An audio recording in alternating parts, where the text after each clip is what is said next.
The Monster of Gotham. This video is purely for entertainment and does not infringe on copyrights or laws. The rights to the novel and image belong to the original author. We do not claim ownership. Don't like waiting and want to listen to this fanfic in full now? Subscribe to our Patreon, where you'll find the best fanfics. Chapter 176 Anti-Hero 3. Whether in a dream or in reality, Abomination couldn't kill Lizu. He didn't dare to put his foot down. He finally woke up from the nightmare, and he never wanted to go back to the nightmare again. Abomination, who almost destroyed Nick Fury's hard work, silently retracted his foot and stood there like a stone sculpture. He was not stupid. Lizu looked up. The sky was very gloomy, and only the blue light beam that shot up into the sky was shining. Without the control of Thor, and with the Abomination making a fuss, almost no one cared about the things that came out of the wormhole. At this time, the invaders really filled the sky. Thousands? Tens of thousands! Exclamation mark. Even more. The sunlight was completely blocked, and the invaders falling on the ground like rain were 10 times, or even 100 times, more than before. The real battle may have just begun. What are you going to do? Captain America asked hurriedly when he saw Lizu turning around and preparing to leave. He could sense that Lizu had a common goal with them this time, or at least a similar goal. This is my territory. No one can mess around here without my consent. He said this arrogantly. The two superheroes rarely refuted, but Iron Man still snorted in dissatisfaction. This was also his words. There are a lot of them. Maybe we should join forces, Captain America suggested. I buried something. I was going to give you a surprise. Lizu's voice sounded extremely regretful, as if he was unwilling to use the things he left behind to deal with these aliens. Buried something? Iron Man remembered the candy prank again. It was annoying. Harley Quinn struggled to jump off Captain America's back, dragging her swollen legs, leaning on the iron rod, and limping towards Lizu. Captain America tried to stop her. The injured soldiers didn't need to go to the battlefield, but he didn't know what to say. Now, every bit of strength is very precious. Hawkgirl, who was laughing crazily in the sky, also swooped over and quickly cleared the invaders who tried to approach, but also moved closer to Lizu. Although Hate was unhappy with Hawkgirl, who was like a fly, he didn't try to catch her again, but turned around and followed Lizu obediently. Captain America picked up his shield, tied it again, and locked it on his arm, but suddenly he caught a glimpse of a pair of red dots. That's it. He was startled, and a thin ugly monster crawled out of the dark corner. Gals. There were not many of them, but they kept coming. They were like geckos lying on the walls of the high-rise buildings in this doomsday wasteland, gathering towards Lizu. Lizu walked in front in a yellow prison uniform, with the crazy laughing Hawkgirl hovering above his head, the strong Abomination as green as a tower, and the Harley Quinn who dragged her legs, but still refused to give in. Behind them were the scattered gals following them, and opposite them was a dark army of aliens, tens of thousands of them. Iron Man and Captain America, standing in the back, seemed to see a painting called Doomsday Madness. The momentum of going forward made their hearts tremble. Do you think they look like? Captain America didn't know what he was thinking of, and wanted to say. But suddenly, Harley Quinn asked, Pudding, we are saving the Earth. Are we like superheroes? At the edge of the two armies' collision, her voice was very clear, and her words were just following what Captain America had just said. Superhero? He not only Lizu, but all the people around him hated being superheroes. Toyman's past actions, even now, were definitely not superheroes. He was neither great nor kind, and he did not care about human life. Even now, his purpose of attacking was not to protect humans. Now, from the perspective of an observer, his behavior can still be regarded as a heroic act, not limited to the heroic acts of ordinary people. An abnormal superhero. Looking at the behemoth above his head, Lizu was very excited. Disgust. Throw me out. The green big hand grabbed Lizu without a second of hesitation. Disgust looked at Lizu in his hand, and hesitated whether to crush him directly. He had done this many times in nightmares, but now he suddenly did not dare to do it. Disgust roared and swung, and Lizu turned into an arrow and flew out. All the resentment turned into strength, and was thrown out. Just throw him to death. Lizu's sudden action also became the clarion call for this battle.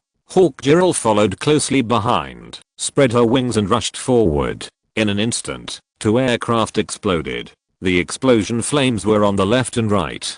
She was also shaken by the heat wave, but she laughed even happier. The abomination ran wildly, just like running in the waves. Every time he landed, 4 or 5 aliens were knocked away, and 2 or 3 were crushed.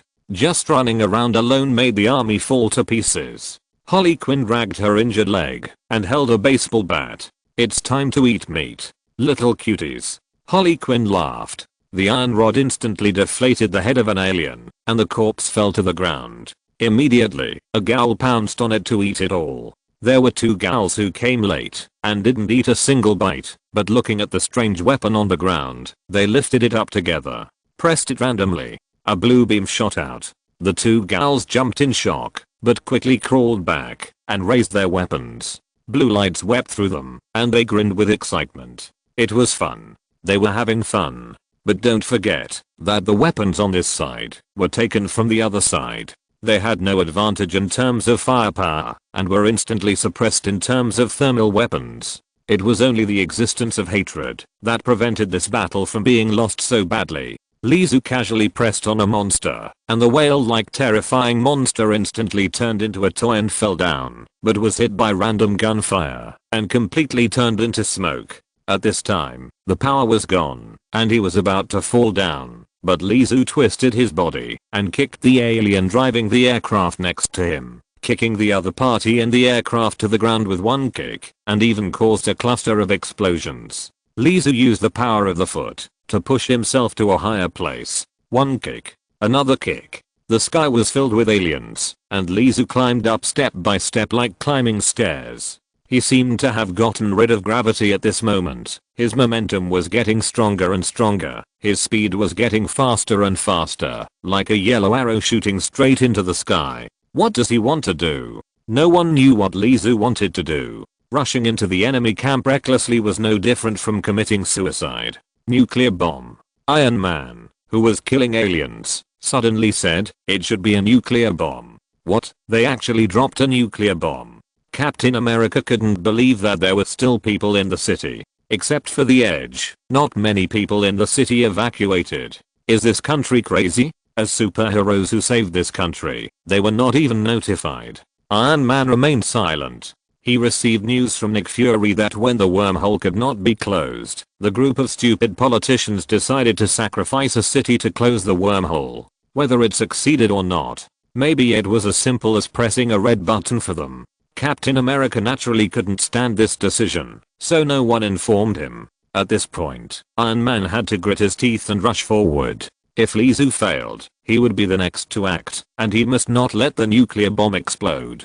In the distance, a rocket broke through the thick clouds and appeared in front of him in an instant. "I've been waiting for you for a long time." Lizu seemed to have been waiting for a long time. He stomped on the whale's head, and the giant creature was shaken by his stomping, and its head tilted and hit the building above. Lizu used the force to reach out and headed straight for the terrifying weapon. How about detonating it here? He thought about it and suddenly felt that this was a good idea. But it was just a thought. He almost hit the rocket head on, bent down like a shrimp, and lay on the warhead, and his outstretched arms also completely hugged the warhead. The 2 hands touched, and then, the nuclear bomb that was about to detonate turned into a puppet, like a toy pillow, a puppet toy that looked like a rocket. There was no leverage point in the air. "I really saved the world by accident." Lizu let his body fall from the air. Thank you Parksia Oren Leunian for the reward. Chapter 177 arrived. The hammer flew, flashing with lightning. The red robe flashed by, and Thor grabbed his brother, the evil god Loki, and knocked down a wall, and smashed into the building. Electric snakes spread. The only one guarding the wormhole device was Hawkeye, who had been turned. Good opportunity. Black Widow, who had been wandering, shook her red hair lightly, jumped lightly, and let the flying device under her feet pierce the ground and explode. She rolled over, unloaded the force and rolled twice, and stood up by inertia, rushing towards Hawkeye quickly. Hawkeye drew his bow and shot arrows mercilessly. 3 arrows flew by, brushing against the red hair. Black Widow was unable to dodge and left a red line on her face. She didn't dare to delay and continued to rush forward facing the arrows. It was completely dark. There were too many invaders and the wormhole had to be closed. Lizu's toy army below was already at a disadvantage when it met the wave of aliens. In another minute or two, they would be overwhelmed by the continuous attacking army. Not just this city. She dodged the arrow again by rolling forward. When Hawkeye reached out to grab the arrow, Black Widow's high heels stepped lightly on the arrow on the ground. The heels seemed to be as nimble as the palm of her hand. As she twisted her waist and swung it, she was lifted up by her high heels. Then she did an easy front flip and kicked the arrow with the tip of her high heels. Whoosh! The arrow flew towards Hawkeye. Unfortunately, it was not powerful enough and Hawkeye blocked it with his bow. However, it successfully stopped Hawkeye for a moment, allowing her to rush forward for a distance. But the distance between the two of them was still too far. Hawkeye shot an arrow without reservation. She could only dodge with all her strength. Her arm was cut by the arrow and blood splashed. With more and more injuries on her body, she didn't dare to guarantee whether she could dodge the next arrow or whether she would die. Pain is not important. Black Widow gritted her teeth and rushed forward, but suddenly saw a figure falling from the sky. Hawkeye naturally noticed it, drew his bow and shot 3 arrows in a row. Ding ding ding! Exclamation mark. The man's body was like steel, but he actually blocked 3 arrows. Iron lump. Who else could it be? Knowing that he couldn't block it, Hawkeye quickly dodged and watched the Iron Man fall to the ground. Internal strife. Lizu didn't care about the arrow pointing at his head, but turned to look at Black Widow while pointing at Hawkeye. Whoosh! The arrow shot at him. Lizu raised his foot and stepped to the left, letting the arrow fly by his right ear. He seemed to be able to see where the arrow was aimed at him. Even more amazing than the sharpshooter, he was controlled. It should be Loki's scepter. Black Widow ran to Lizu and explained. She also saw the toy in Lizu's left hand, the rocket. It was furry, but if this thing got rid of the toy appearance, it would definitely be able to flatten a city if it exploded. A nuclear bomb that was about to explode was caught in his hand. Terrible power, but Black Widow had no way to do it now. At least it was not the time to turn against him. Close the wormhole first. Seeing Lizu coming, Black Widow relaxed. It was difficult to deal with him as an enemy, but if he was a comrade. Boom. Lizu had already shot out. He was wearing a yellow prison uniform and looked thin and weak, but he kicked his feet and the cement under his feet shook the dirt. His speed was also surprisingly fast. Hawkeye quickly retreated and fired arrows one after another. Lizu was like a top acrobat. No matter what danger he faced, he could confidently and proudly dodge with a perfect posture. In the second stage, the mastery level of acrobatic ability, although it was not a 100% dodge, but with the proficient level of gunfighting and the strange body after the blood treatment, he had long become a human beyond the secular cognition. With his agile and dazzling movements, he dodged the continuous bows and arrows effortless, and he was quickly closing the distance with Hawkeye. Black Widow behind was not so relaxed. She was overwhelmed by the fast arrows. She curled up and hid behind an air conditioner to barely escape. Lizu rushed to Hawkeye and punched him. When he got close, Hawkeye was about to raise his fist to fight back, but the terrible memory of fighting with Lizu was like a scar, so he paused and dodged it neatly. Since he was forced to retreat, Lizu didn't bother to pay attention to him and just kicked Hawkeye and told him to roll further away. Lizu looked at the person behind Hawkeye. The man who had been holding Loki's scepter and shrinking timidly seemed to be a scientist whose mind was controlled by Loki. Give it to me. Lizu was not polite to the scientist. The scientist didn't have Hawkeye's ability, so he handed over the scepter with a slap and rolled away at the same time, fainting. I didn't want this thing in the first place. Lizu held the scepter and stared at the gem on it. The Infinity Gem of the Marvel Universe is of course a good collection. He stretched out his hand and pinched the gem on the tip of the scepter, ready to take it down and keep it for himself. Boom. A surge of energy suddenly surged into his mind. Loki? Lizu seemed to see Loki's smiling face in a trance, and Loki's voice with guidance, persuading him step by step. He seemed to be ready to guide Lizu to grab the scepter and use it for him. When his consciousness was about to blur, Lizu's consciousness suddenly became dark. He seemed to be standing on the shore, holding Loki's scepter, and in front of him was a turbulent sea. Only the faint light of the infinity gem illuminated the range of 1 or 2 meters in front of him. In the dark sea, there seemed to be a voice calling. The influence of the gem on his spirit was like the visible light within a 2-meter range in the vast night. The light was the gem, and the night was the call in the spirit. Lizu suddenly woke up, or he returned to the call of darkness again. So, what I'm looking for is you. He moved his hand holding the gem on the tip of the staff, and looked at the cosmic cube that was emitting blue light. World exploration degree 19%. The space door, that had never appeared, did not appear again, but the world coordinates that had been extinguished in his mind lit up strangely, but the light was weak.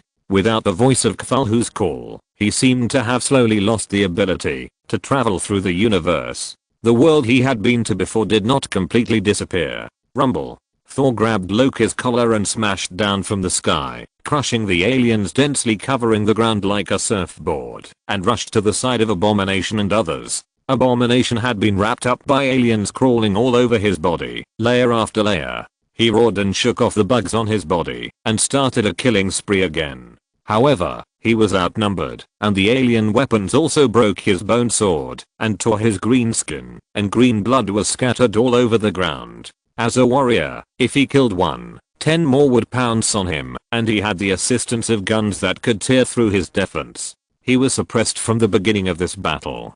Hawkgirl had one wing torn off, and was struggling on the ground. The baseball bat in Harley Quinn's hand had long been deflated, and only 1 out of 10 gals beside her remained. Iron Man no longer had a replacement suit, so he fell to the ground, and used his remaining energy to fight with Captain America. Loki, stop being stubborn. Isn't it because of that toy man that you can hold on until now? Loki didn't care that he was suppressed at all. If he dragged it down, he would be the winner. Now you don't even have the last helper anymore. He suddenly smiled triumphantly. Thor looked up following his gaze, but found that Lizu was holding Loki's scepter, and his hand had just loosened the gem on the scepter. That scepter could control people's minds. Loki must have done something.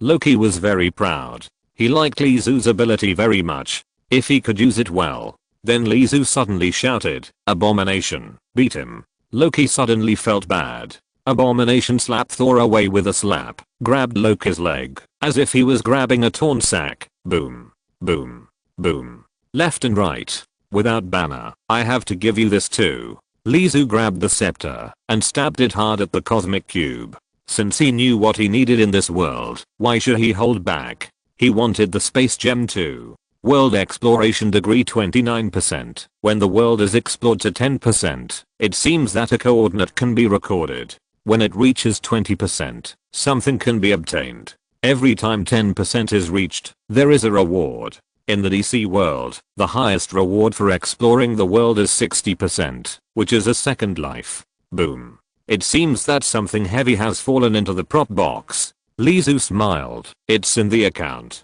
Chapter 178. The Earth is really interesting. There was a big hole in the sky, and the blue wormhole was expanding. There was a blue beam of light connecting the sky and the Earth. The end of the world started from that blue hole. Suddenly, the blue beam of light disappeared, and the big hole in the sky also shrank in an instant. The aliens in the sky fell down like puppets that had lost control. This battle was over. Black Widow stood up from behind the air conditioner. Even though she didn't want to admit it, she knew that it was Lizu who stopped it. But, is it really that simple? Just holding the scepter and stabbing the cosmic cube, the invasion is over? How did he know? Not good. Black Widow found that Lizu was holding the scepter in his left hand and holding the cosmic cube in his right hand, ready to leave. Thank you for the generous gift. Lizu also saw Black Widow. He raised his hand holding the cosmic cube, waved it at Black Widow, and jumped down the building under her gaze. He jumped from more than 10 floors and was not injured. He was really a monster. Although the ground battle was temporarily over, the losses were heavy. Hawkgirl only had one wing left, holding the other in her hand. Abomination was fighting with Thor. In Thor's words, Loki was his brother, so he could beat others but not others. The short-handled hammer was gently raised up, hitting Abomination's chin, and Abomination flew backwards. His back bit the wall of the building, tearing a crack more than 10 meters long before stopping. "I'm going to kill you." Abomination's roar came from the building. Boom. The shells burst. Abomination came back at a faster speed and punched Thor away. "Ha ha ha, just you?" Thor was knocked away, but he didn't suffer any damage due to his god's physique. He turned the hammer and hit Abomination again. Who knew that Abomination moved back a step to avoid the hammer, and then kicked Thor in the chest, kicking Thor backwards and jumping up at the same time, like a cannonball shot into the sky. Clenched fists hit Thor, who was flying backwards again. A building collapsed. Lizu didn't care about the Abomination fighting with Thor at all and crossed the center of the battle. Thor didn't want to hurt ordinary people, and the Abomination didn't dare to get close to Lizu, so that weird scene appeared. Lizu walked forward slowly. Even though these two gods of war had the ability to demolish buildings and their punches were as powerful as bomb explosions, they all avoided Lizu. When Lizu passed by Hawkgirl stood up with her wings and followed, gritting her teeth. When she walked to Harley Quinn, she also followed Lizu with her injured leg, leaning on a baseball bat that had long been deformed. After the war, the superheroes were already tired of dealing with Lizu, who seemed to be in good condition. Or it could be said that they all acquiesced that Lizu could leave, and no one could stop him now. Not long after walking, Lizu suddenly stopped. Everyone's eyes turned over involuntarily. In front of Lizu was a black hand holding a switch, with the thumb clasped, ready to press it at any time. Nick Fury was standing in front of Lizu, and there was only Lizu's figure in his one eye. He motioned Lizu to look at the things in his hand. "Your mission is complete. Don't make it." So awkward. Lizu bent down, put Loki's scepter and the cosmic cube on the ground, then raised his hands and slowly backed away. "The things are yours." Lizu showed weakness. If he didn't have that smile on his face, Nick Fury might believe that he was really showing weakness. Now he compromised, only because of the bomb in his heart. That's right, Nick Fury didn't think that the reason why Lizu surrendered was the bomb in his heart. A weirdo who is not afraid of death. But as a living being, survival is the greatest instinct. "I won't let you go." Nick Fury waved his hand, and immediately two of his men took the box to pack up the two treasures. "You are so ruthless." Lizu looked not surprised at all. He seemed to have been mentally prepared for this. The battle in the back was getting more and more intense. "Let them stop." Nick Fury still raised his hands and threatened with the macro bomb in Lizu's heart. "You are the boss. You have the final say. Don't kill me. I'm afraid of death." Lizu smiled with narrowed eyes, showing his gums, and smiled exaggeratedly. Boom! Exclamation mark. A hammer pierced through a building. After landing, Thor raised his hand and held it in the air. The hammer flew back to his hand, as if it had heard his call. What happened? The strong green guy disappeared and suddenly turned into a small thing and fell to the ground, making a squeaking sound. That's his ability. After confirming that the Abomination had turned into a toy, the dusty Loki finally stopped pretending to be dead and climbed out of the pit, saying, "You fought for a long time just now, but you were actually just fighting with his toy." He looked at the Abomination toy that fell to the ground and wanted to rush up and crush it with one foot, but he was afraid to move.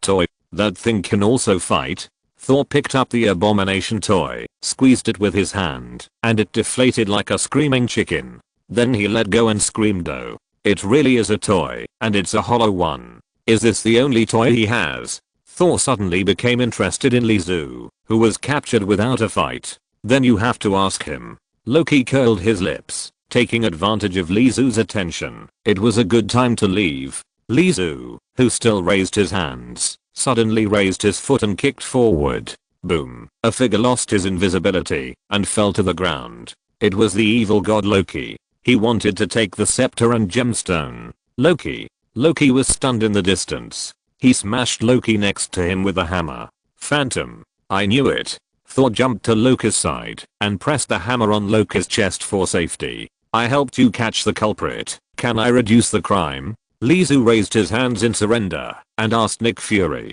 Nick Fury was also shocked. If Loki had succeeded just now, he would not have been able to stop him. "You are not guilty." Nick Fury waved his hand, "but you need treatment." An agent quickly ran up and handcuffed Lizu, handcuffing his abilities so that he could no longer use them.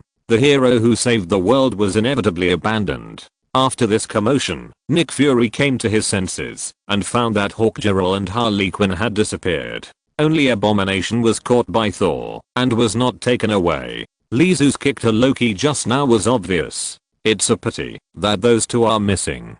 The seriously injured Hawkgirl and Harley Quinn disappeared, but after winning this war, no one would care about the whereabouts of the two women, not to mention that Lizu couldn't escape. As long as he had a bomb in his heart and handcuffs, he couldn't run away. He shouldn't be able to run away. Lizu responded with a smile, as if to say, "Don't worry, I'm afraid of death, and will never run away." Nick Fury said, "Take our Mr. Toyman rest." Yes, when turning to leave, Lizu nodded slightly to Loki, who was pressed to the ground by Thor's hammer, and glanced at the two boxes containing the Infinity Stones in the other's surprise and smile. Loki couldn't help grinning. He knew that look. Greed. No wonder he muttered to himself. He already knew the reason why Lizu was unwilling to be loyal to him in prison. The Earth is so interesting. Chapter 179 Weird Fairy Tale Book.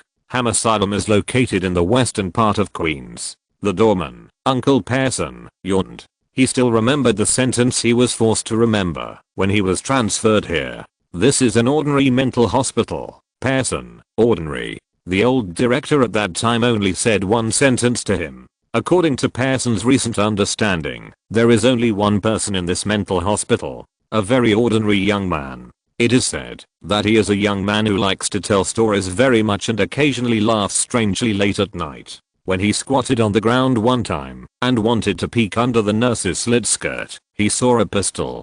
From then on, he understood that the young people imprisoned here are definitely not ordinary people, and the guards here are definitely not ordinary people. Yawn. He couldn't help yawning again, thinking, who cares? I just need to take care of this place. The setting sun slanted down, shining on people lazily. Knock knock, someone is knocking on the window.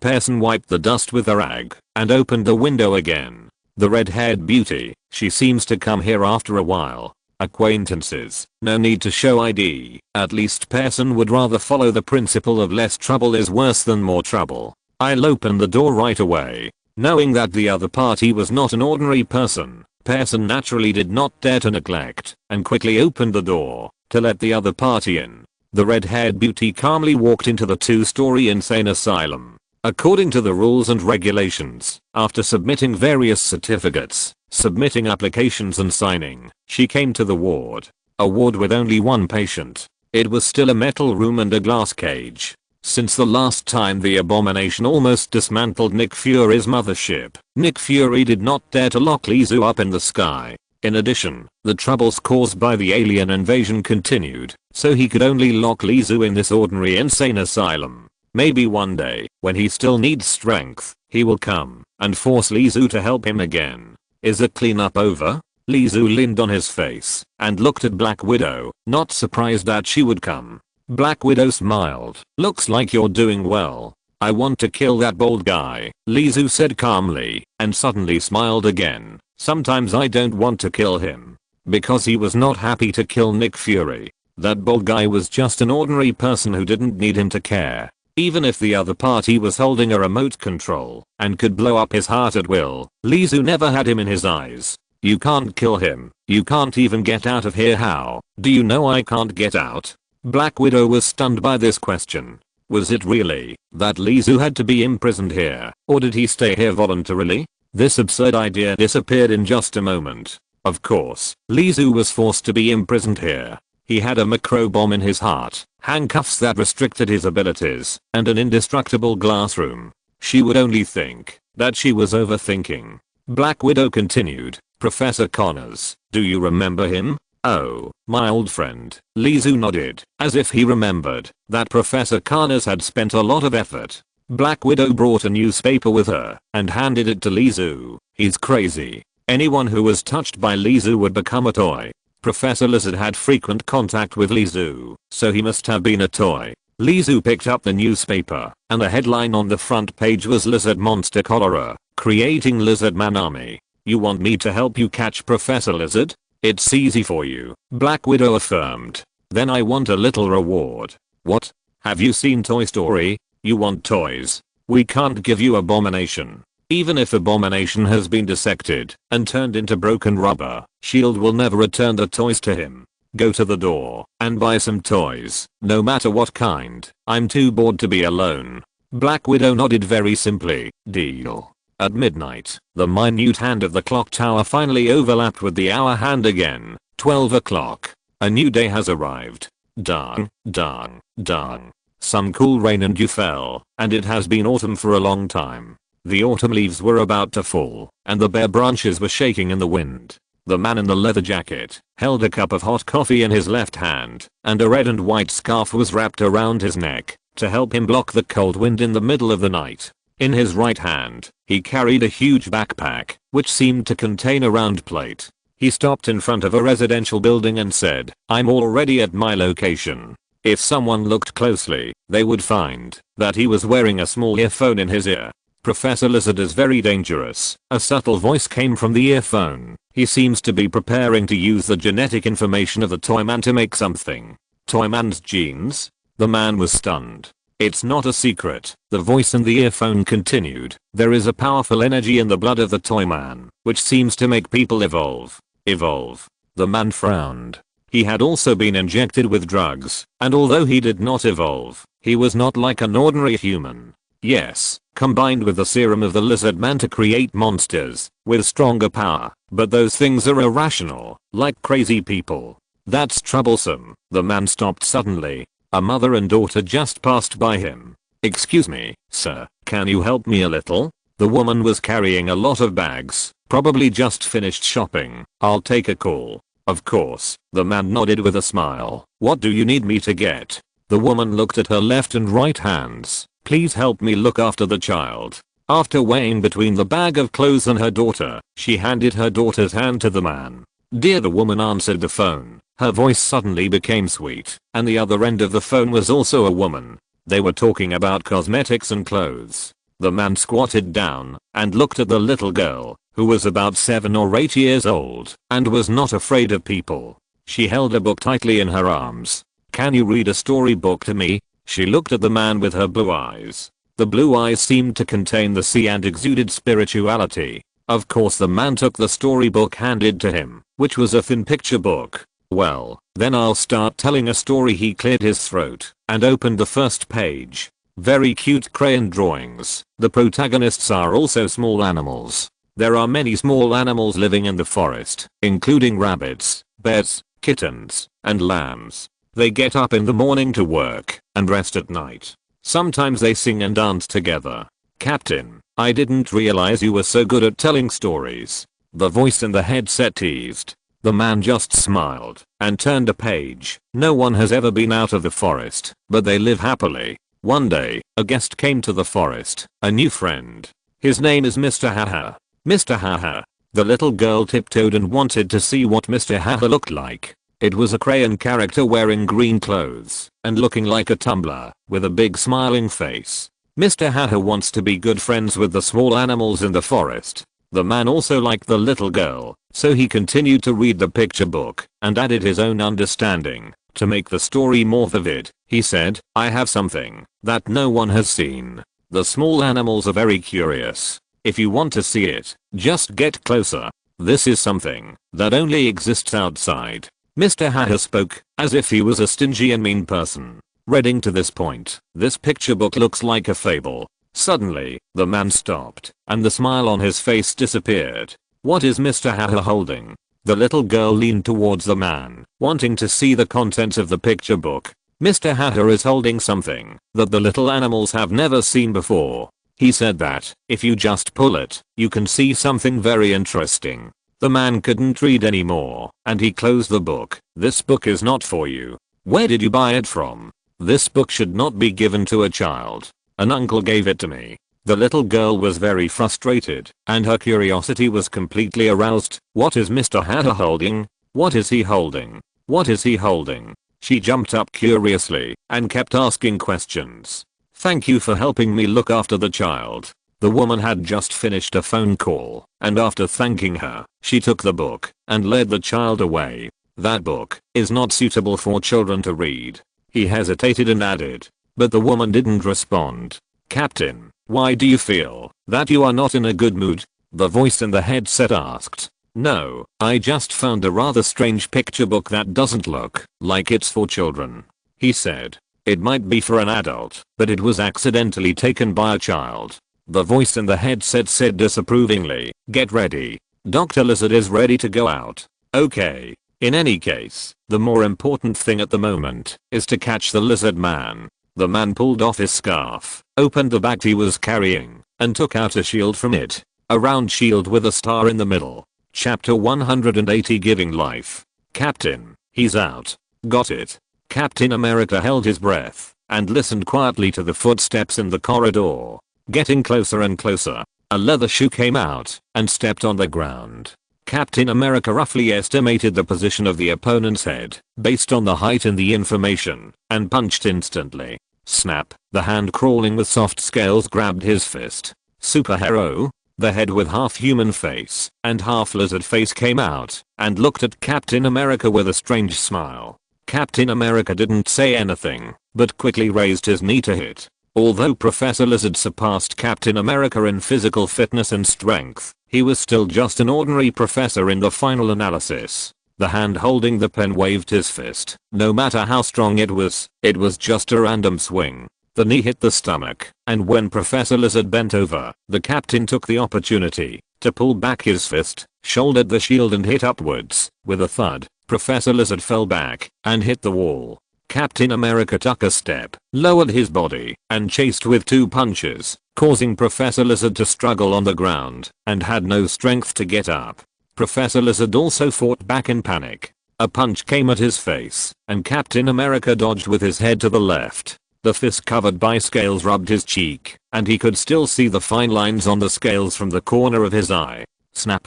At the same time, Captain America quickly bounced his fist, and his right elbow was like a spring, and he threw a punch in the blink of an eye. Professor Lizard, who was about to sit up, was hit in the face by a punch, and his head tilted back again, and the back of his head hit the ground again. Boom. Even though he was a lizard, his head was dizzy after being hit so many times in a short period of time. Captain America took advantage of the victory and was relieved. Although Professor Lizard had some relationship with the toy man, he was not as difficult to deal with as he imagined. Dealing with it, closing the net, the voice in the headset came out. Okay. Captain America suddenly had a green light flashing in front of his eyes. His vision went black, and then he felt a sharp pain in his chest. He was knocked away, and his back hit the car, as if he had been hit in a mud pit, and the car door was dented. Captain? What a strong force. Captain America struggled to land, and half knelt on the ground. The car behind him sounded an alarm. The lizard professor in front had already climbed up, and the lizard tail, which was as tall as a person, was swinging back and forth restlessly. Ah! With red eyes, the lizard professor pounced on Captain America. This time he took the initiative to attack. The professor, who had completely transformed into a lizard man, not only had his strength and speed greatly increased, but his attacks became more and more desperate, like a mad dog, using claws, tail, teeth, and everything else. As he opened his mouth and bit, his saliva splashed all over Captain America's face. Captain America used his shield to resist and fell into a passive position.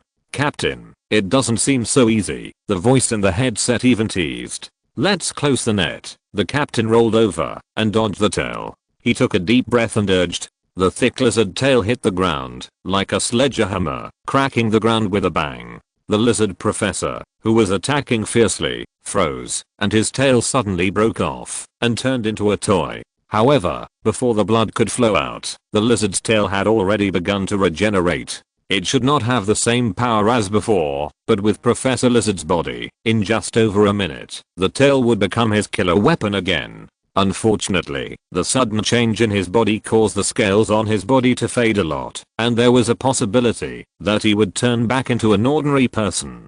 Toyman. Professor Lizard instantly understood what happened to him. It was the guy he had betrayed before, and the other party began to betray him. I'm going to kill you. If you two are destined to be together. Captain America had already taken the opportunity to jump up and punch Professor Lizard in the face, saying at the same time, you may become fellow patients. Then he took advantage of the victory to kill, and quickly knocked Professor Lizard to the ground with 2 punches. Without his tail, Professor Lizard was 3 points less fierce. Get some sleep. Captain America took the injection and stabbed the lizard. Without the scales protecting his heart, the needle went in easily. The medicine was pushed in, and the lizard professor opened his mouth unwillingly, fell to the ground with a thud, and fell asleep. Mission accomplished. Captain America breathed a sigh of relief. How do you feel? The voice in the headset asked, and it sounded relieved. With the current level of human force, the fierce lizard man could not be defeated by individual strength alone, if he did not want to affect too many people. Therefore, superheroes are the nemesis of supervillains. In any case, it is the most effective strategy at the moment. Captain America pondered, I may not be able to beat him, but he became much weaker after his tail turned into a toy just now. From losing to winning in an instant, the help of the toy man is not small. On the other side, in the mental hospital, still in the ward, where the toy man is imprisoned, 8 soldiers carried guns, held their breath, and aimed their crotches at the guy's head in the glass, ready to shoot at any time. Toyman Lizu sat on the bed. Black Widow held a button in her hand. Thank you for your cooperation. She pressed the button hard, and the handcuffs on Lizu's hands tightened. Power adjustment, temporarily allowing the Toyman to restore his toy-like ability.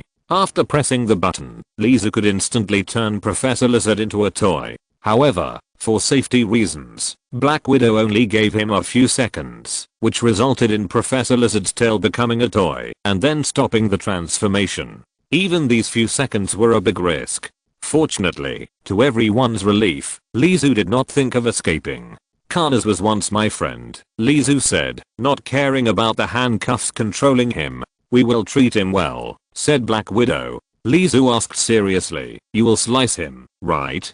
Draw blood, slice, and then. There was a grudge between the two of them. Black Widow interrupted him in time and waved to let the soldier retreat. His crazy talk was terrible. There were only 2 of them left in the ward. This is what we agreed on before. She took a box of toys and sent it into the glass cage through the small window. A small box of soldier toys, about 8 in total. Are these for eating spicy noodles? Lizu took out the toys one by one. Hard plastic green figures, as big as a little finger. Some were crawling on the ground, some were holding binoculars, some were holding knives like commanders, and a few were carrying guns on alert. There were plastic plates on their feet, so they could stand steadily. Lizu tapped his fingers lightly, and those plastic figures actually came to life. That's right. All 8 plastic figures stood up and saluted Lizu. Black Widow's heart was lifted. She said, I'm leaving first, and I'll come to see you later. Lizu's attention was on the toys, and he didn't care about her at all. Black Widow left the ward.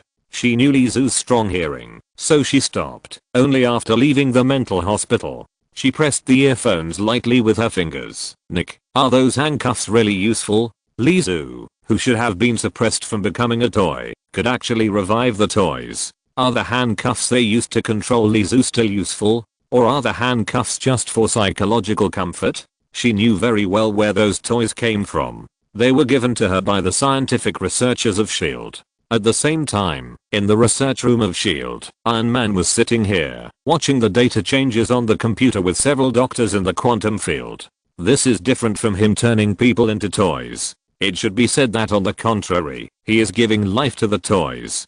Giving life. This is a kind of energy conversion, which is similar to the concept of turning people into toys, but the application is completely different. Iron Man breathed a sigh of relief and said, at present, it seems that there is no threat. If you are afraid of a group of plastics taking over here. Chapter 181 Dr. Lang. We meet again still in the mental hospital. Peaceful life, so peaceful that Lizu almost forgot what world he was in. He just silently estimated the time, and now, the time seemed to be up. It was the time they agreed on. Hi, Dr. Lang. Lizu waved to the young doctor sitting outside the glass wall, the top student psychiatrist who treated him. Let's talk about something else today. What do you want to talk about? Just chat. Dr. Lang paused and looked around. The metal wall was very monotonous. There were no windows here, and the sky could not be seen. And the guy in front of him could be said to be a complete terrorist who could turn people into toys. It was said that he once collected a whole wall of toys and opened a toy store. Those walls were full of unheard of humanoid monster toys, each of which was alive. But he was also a hero, and to some extent it was true. He saved the earth, even if no one thought so. The new ward is nice, Dr. Lang said. I also like to step on the ground. Lizu nodded in agreement. When Dr. Lang wanted to say something, Lizu suddenly said, it would be nice if we could turn the earth into a toy and put it in our pocket. Dr. Lang's face rose. Haha, I'm just kidding, you like to tell jokes very much. Dr. Lang breathed a sigh of relief, although he didn't know why he was nervous. Could anyone turn the earth into a toy? Even God, I'm afraid. Dr. Lang remembered the purpose of his visit today and his lofty ambitions. When did you become like this? Do you remember? Although he didn't want to, Dr. Lang still had to fulfill his duties as a psychiatrist and asked Lizu about the changes in him. The patient in front of him was not like those guys with confused brains. He could communicate, but he just had psychological problems. When Lizu seemed to be thinking seriously, maybe it was the first time he lay on the electric shock chair with that iron thing like a watermelon peel covering his head. Have you been in a mental hospital before? It's common. Maybe he seemed unsure. I understand your pain, Dr. Lang continued. My purpose this time is different from others. I'm ready to cure you. Cure, that's right. A madman who can save the world. If he is cured by him, there will be one more superhero in the world, and he will have infinite glory. You are not the first person to say these words. Lizu did not seem to refuse. The voice in his brain was sometimes there and sometimes not. Cthulhu just let him leave that world for a few centuries. Under the control of the god who had no concept of time and space. Has he left Cthulhu for a few centuries? Time may not exist for those indescribable things. Do you remember the ending of those people? Lizu pointed to the metal ceiling above his head. They also lived in such a ward. No, I believe I won't. Lang stood up. This was just his last simple conversation. I'm off work. Goodbye. Lizu was concentrating on playing with the toys on the bed. He only said one sentence after Lang left. Say hello to Anna for me. Dr. Lang did not hear this. Dr. Lang left the ward and nodded to old Pearson when he left the mental hospital. The doorman, old Pearson, shook the key in his hand. You are just in time. Doctor, I was just about to go out to eat something. This place is not like other mental hospitals. Apart from doctors, few people come in and out. So for old Pearson, this is a leisurely job. Leisurely and boring nursing work. After roughly understanding the content of the work, he made a schedule for himself. Now it's time to drink after get off work. Goodbye. Dr. Lang smiled and nodded. Dr. Lang drove to the university gate and picked up his girlfriend. They went to the restaurant for a candlelight dinner, then went to the movies, and finally returned to Lang's apartment, took off their clothes and went crazy. After taking a shower, the two leaned on the pillow. Anna, have you started to learn to paint recently? Lang asked curiously. Girlfriend Anna was confused. What? The crayons in the study, and those paintings. Dr. Lang just took a look. Anna lay in her boyfriend's arms, letting the moonlight caress her smooth back. Isn't that your painting? Mine. Yes, Anna nodded. The hair scratched her shoulders, itching.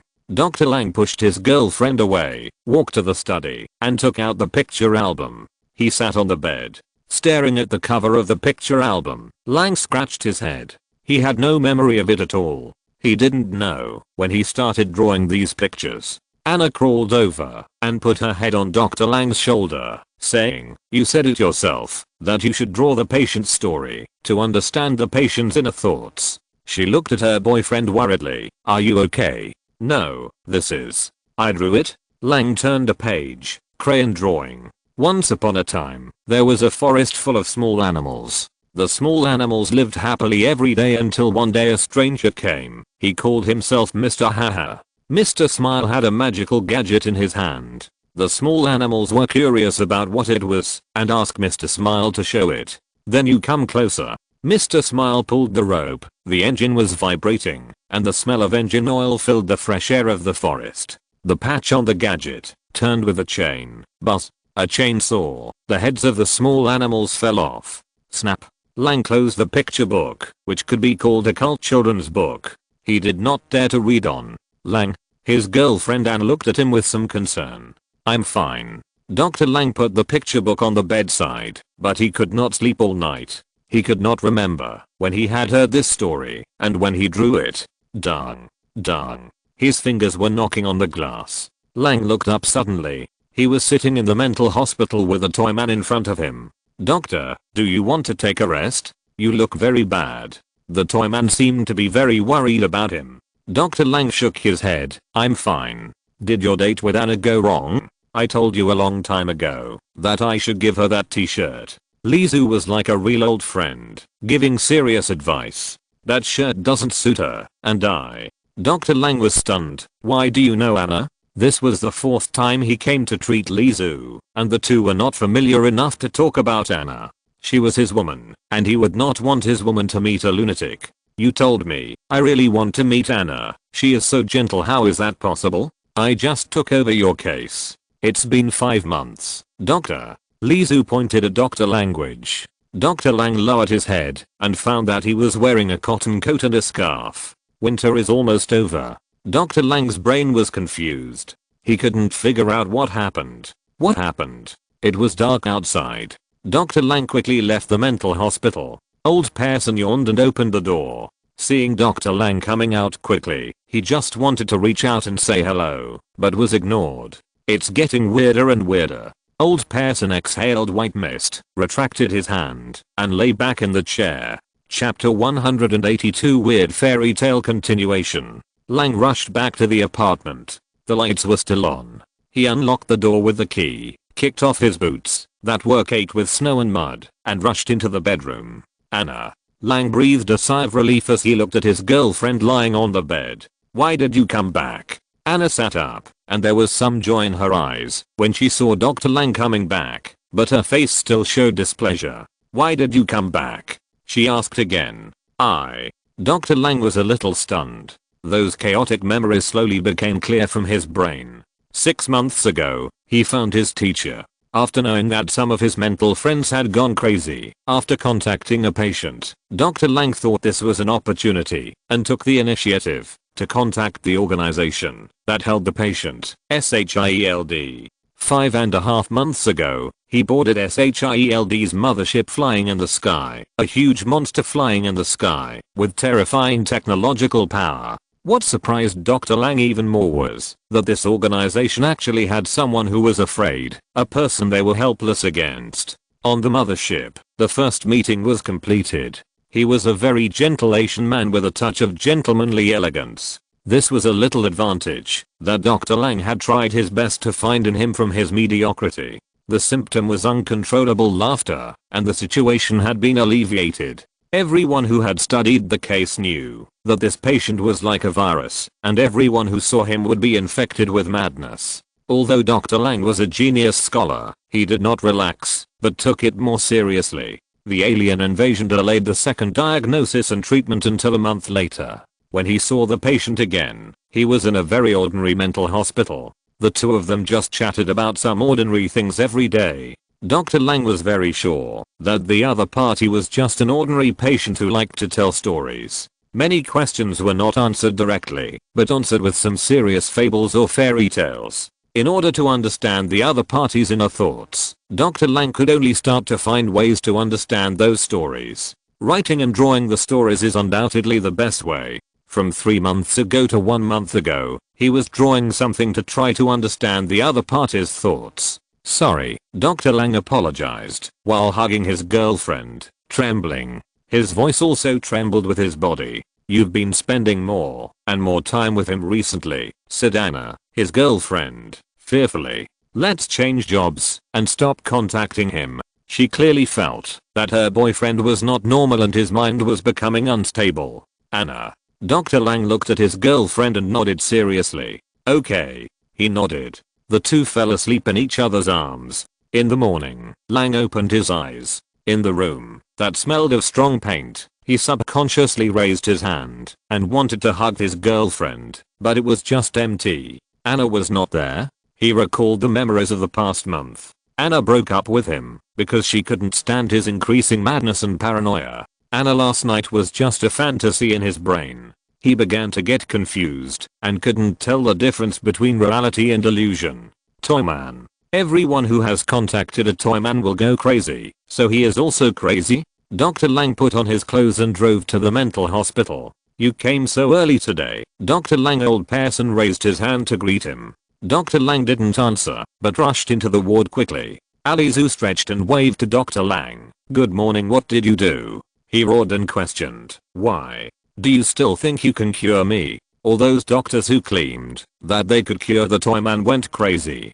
Toyman. Lizu grinned and laughed softly. After Mr. Hatter came to the forest, there was no happiness here anymore. Even the surviving animals could not remember what happiness felt like. On this day, a little animal finally plucked up the courage. He approached Mr. Hatter and knocked on the door. Why did you hurt those little animals? They are so cute, Mr. Hatter said. Do you want to know? If you want to know, come in and I will tell you. Lizu seemed not to notice the other party's anger and told his story. But Dr. Lang didn't want to listen to the story anymore. He was very sober, so he left the asylum and escaped from the range of the Toyman. Lizu sat on the bed. It's time to end the boring game and go out. All this was just an appetizer for him. No, not even an appetizer. If I don't get out, Jinbing will forget me. He touched his chest. Macro bombs were never a problem for him.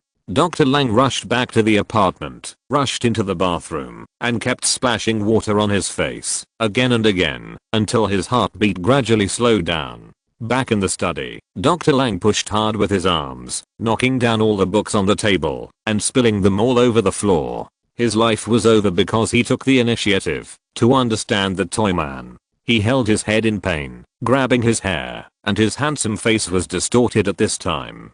There was also a picture book in front of him, as if he had left it deliberately just now, and the story was just a sequel to the story told by the Toyman in the mental hospital. If I go in, you will definitely hurt me. The little animal seemed to have seen the knife hidden behind Mr. Hatter's back a long time ago. A sharp knife. Sharp. That's right, Mr. Hatter admitted frankly. But the little animal still went in, so Mr. Hatter stabbed him with a knife. Stabbed, stabbed, stabbed, stabbed. Dr. Lang stood up, walked back to the bedroom, and slept on the bed. He fell into a coma, and when he woke up again, his expression had changed. Ha ha ha ha ha. Laughing. Dr. Lang took out a box from under the bed, opened the box, and inside was a set of purchased technological equipment. Its specific function was to remove the heart macro bomb. He walked out of the apartment with the box. It was snowing heavily outside. The snow was fluttering, and the footprints he had walked on were soon covered by snow again. The sky and the ground were white, and only the people walking in between were grey. The car stopped at the door of the mental hospital again.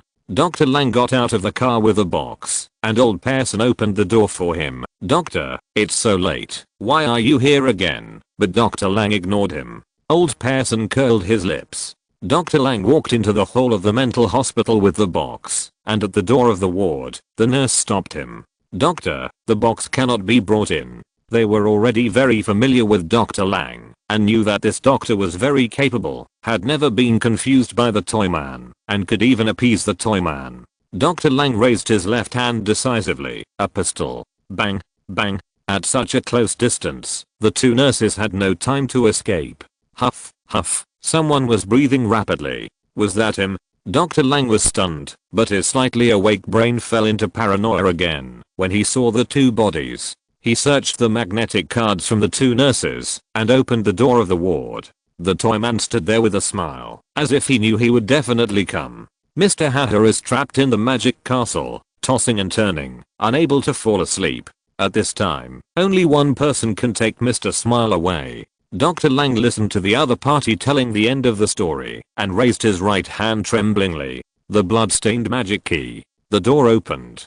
Thank you Park Xiao and Liunian for the reward. If you're listening to this novel on a channel other than Fanfic World, it means they downloaded and uploaded it without effort. We cordially invite you to visit our channel, Mundo Fanfic Novelos. There you'll find the original version of this story and you can explore many other novels of various genres. We're waiting for you to immerse yourself in a world of incredible novels. Chapter 183, The Case of the Internal Organs, Part 1. The glass door slowly opened, and the monster hidden in the glass cabinet was about to return to the world. Dr. Lang pointed the gun at Lizu's head. "What did you do to me?" Just an ordinary treatment, chat, but it made his brain so confused. He knew it was wrong, but he made mistakes step by step, and even let Lizu out in the end. He could only blame all this on Lizu's terrible ability, which had a terrible impact on his brain. The toy man can make everyone who tries to get close go crazy. Lizu stretched comfortably, turning a blind eye to the gun pointing at his head, and pointed at the box in Dr. Lang's hand. "Is it that?" Dr. Lang's eyes moved to the box in his hand. "Hurry up, or my heart will suddenly bang." Lizu pointed at his chest without any sense of urgency. "Explode." Dr. Lang swallowed a mouthful of saliva. He had no way out, except for following the toy man on a dark road of no return. He had no choice. He killed the nurse outside, and he also released the toy man. Yes, there is no way out. The removal of the micro bomb was very violent. Anesthesia was abandoned, and even the wound after the bomb was removed was not stitched. This set of instruments was only responsible for finding the location of the bomb, and then removing the bomb without cutting Lizu's heart. That's all. 2 or 3 shots, the handcuffs were opened, and Lizu's hands were finally free. With the help of the instrument, after selecting the direction, Dr. Lang used a knife to cut a wound on his chest. Lizu stretched his hand to the wound, and his fingers groped in his flesh. Where the fingertips touched, he could even feel the beating of his heart. Dang, dang, dang. The fingertips were trembling. When the fingers moved, a gurgling sound was made at the fingertips. Blood had already spurted out. Lizu's face was pale and cold sweat dripped. Pain, and then, a tiny bomb that was less than 1/10 of the size of a fingernail was taken out. The moment it touched his finger, the bomb became a toy. Gudong. Dr. Lang swallowed his saliva in fear. Lizu's wound was healing very quickly. Maybe in a day or 2, it will be healed to only a shallow scar. Is he still human? Simply wrapping gauze around the chest, the amount of bleeding has actually been greatly reduced. "Thank you for helping me, my friend." Lizu had a green suit in his hand. He took off his prison uniform and put on the suit as if no one else was around. He also adjusted the tie around his neck. "We should go teach that woman who betrayed you a lesson." Anna. Dr. Lang's eyes were blurred again. There was regret, longing, and hatred. There was a slow sound of footsteps outside, getting closer and closer. Just a few minutes ago, old Pearson watched Dr. Lang walk into the building and was about to close his eyes and sleep for a while. But suddenly he heard some noises, and he was a little hard of hearing. Can't people spend a peaceful night? Old Pearson pulled out the electric baton. Old Pearson walked into the building step by step. The lights were dim. Although he was the old guard of this hospital, he had never entered the building. He just patrolled the yard every day. There were 2 nurses and 5 guards stationed in the mental hospital, and they changed shifts 3 times a day. Maybe old Pearson wanted to find an opportunity to go inside the hospital. Even though he was old, he was still curious. However, there was a pungent smell of blood, like a signpost guiding him. At the corner of the first floor, old Pearson stopped. There were 2 pools of blood. Dr. Lang was dragging the body of a nurse into the wood with a long trail of blood. "Hi, Pearson."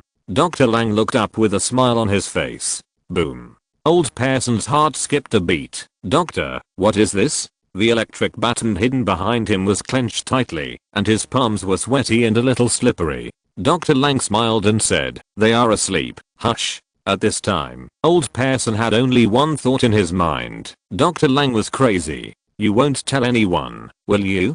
Dr. Lang suddenly turned cold. "No, of course I won't." Old Pearson shook his head, but he approached Dr. Lang step by step. Dr. Lang didn't react, and just smiled as he approached. The 2 were only half a step apart, and old Pearson immediately raised his right hand. Snap. Dr. Lang was quicker. With his youth and strength, he knocked old Pearson down with one punch. His fist hit his gums. With a crisp crack, old Pearson trembled, and a tooth flew out mixed with blood. Then his hand was empty and the electric baton was taken away. The current flowed through his body and he convulsed. Old Pearson fainted. "Let's go." Lizu came up the stairs and threw a gun. Dr. Lang caught it subconsciously. There was no need to say more about the fate of the guards upstairs. Thick snow, white streets. There were no pedestrians, and occasionally a car passed by. The moonlight shone down, and a figure stood at the door of the mental hospital. The moonlight illuminated the shield in his hand, and a star reflected the moonlight. An hour ago, in the evening, the dusk was extinguished by the goose feather snow, and the sky was grey. Captain America Steve Rogers, who had just completed his mission, walked on the street with a bag. Captain. A police car stopped at the side of the street, poked its head out, and greeted eagerly. "Hi, Trent." Captain America still remembered this policeman. The two had several brief mission handovers. To be specific, Captain America was responsible for catching thieves and fighting, while Officer Trent and others were responsible for cleaning and cleaning up. Also, Gloria. Captain America greeted the female policeman in the passenger seat. He liked Gloria more than Trent, because this female policeman had justice in her heart. "You look so sad. What's wrong?" "There's a madman recently," Officer Trent complained. "Occasionally passers-by are attacked and killed. This is the fourth one this month." Captain America frowned. "What? Maybe you can help, Captain," Gloria invited. "No sir." Trent interrupted her, very unhappy. "This is a case for our police." "Sorry Captain," Trent said apologetically. Then he turned around and scolded Gloria. "Losa, Captain is already tired of saving the world, so why should he be asked to take care of our small case? What do we police do then?" Gloria lowered her head. "Sorry, I don't mean to interfere. I actually have something else to do." Captain America quickly apologized. "Goodbye, we'll go investigate the crime scene first," Trent said, driving away. "An ordinary person who is unwilling to be ordinary," Captain America muttered to himself as he looked at the direction the car was leaving. Trent is a police officer who is unwilling to be ordinary and even jealous of others, but this eagerness for quick success may not be a good thing in investigating a case. I hope it's not a bad thing. 2 blocks later, Captain America saw the familiar police car. He saw Trent and the other man behind the yellow isolation tape from a distance. Trent looked at him with an extremely unfriendly look. Captain America shrugged, not intending to interfere. Chapter 184 Discharge. In the narrow alley, the body was leaning against the wall. Officers Trent and Gloria, who arrived, became spectators. Some colleagues were investigating the crime scene, temporarily checking the body, etc., so they stood behind the yellow isolation tape and listened to the incident. "It's the captain," said Gloria. "Hey, superhero." Trent's voice was harsh and strange. It happened that Chief Flint had temporarily finished investigating the scene and came over. Hearing Officer Trent's sarcastic tone, he said, "Respect Trent. He is a superhero. He saved the city and the planet. He is a hero, not as useless as you. He will not talk about others behind their backs." Trent clenched his fists, gritted his teeth, and said nothing more. He lowered his head, and the faint light of the moon that was about to poke its head shone down, shining on his head, but it also darkened his face and made it difficult to see his expression. "What's going on? Are these bodies connected?" Gloria asked. Seeing her partner being scolded, she immediately spoke to ease the atmosphere. "There is no connection between these cases." Sheriff Flint did not pay attention to Trent. He said, "Fitness coaches, teachers, students, drug dealers, business elites, and even foreign tourists. There is no connection between these people. There is no intersection. If it is a vendetta, it is unreasonable." "Not a vendetta, Gloria. It may be an organ trafficking group, but some of them are unscrupulous." Sheriff Flint continued, "Recently, there have been many cases around here." Gloria nodded in agreement. "Very frequently." "That's right. The place where the bodies were found would not exceed 3 blocks at most, and the internal organs of each body would be taken away. The difference is that some of them were taken away from the kidneys, and some were taken away from the lungs. If it is a criminal gang that aims to make money, it will never be so picky. It will not be concentrated in this range. The danger is greater than the safety. It is lower to roam around the city to commit crimes. The victims are very strong," Sheriff Flint continued. "The victims are very strong, and it will be difficult to kill them." It was unknown what this potential murderer was thinking, and the crime scene that had been checked was also the same. There were traces of fighting at the scene. The two sides were evenly matched, and it was difficult for the murderer to win. "Trent. Trent. Trent." After calling 3 times in a row, Officer Trent finally responded. "What's the matter?"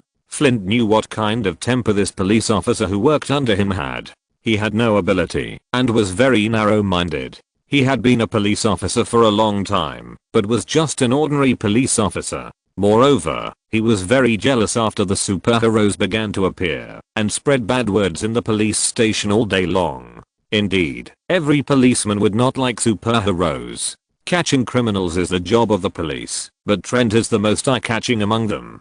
Sheriff Flint did not care about the reaction of his men. Increase patrols, there is no other way. Yes, got it. They were not the famous detective Sherlock Holmes. The only thing they could be sure of was that this murderer would take action recently, and he seemed to need human organs. Captain America walked through the street where the crime occurred. In front of a cake shop, he was suddenly stopped by a short and cute figure who jumped out. "It's you." Captain America immediately smiled and squatted down. This was the little girl who asked him to read the horror picture book some time ago. He didn't expect to meet again. "Hello," the little girl greeted her obediently. Hi, the door of the cake shop opened, and sure enough, the little girl was next to her mother. This time, the other party did not go shopping, but stood at the intersection and chatted for a while. The little girl's mother talked about the picture book. Obviously, she was also forced to read the picture book by her daughter, and now she is still scared by the content of the picture book. I was at the intersection in front. There was a handsome doctor who gave the picture book. He gave it to many children. The mother recalled and took out the picture book from her handbag. I wanted to argue with him this time, but I didn't see him. Giving such a terrifying picture book to a child is definitely a psychologically twisted weirdo. Captain America took the picture book, and the little girl hugged his legs and jumped curiously. Obviously, she still didn't know how the story was going. The stranger Mr. Hatter came to the forest and killed the small animals. There was a little animal who knew that he was in danger and would get hurt if he approached him, but he still knocked on Mr. Hatter's door. As expected, the little animal got hurt. Everyone thinks that he is special, Captain America thought. A cruel fable? Captain America paused suddenly and said to the mother and daughter, "I still have work to do, so give me this book first. Maybe I can ask the author for you." "Oh, okay, goodbye."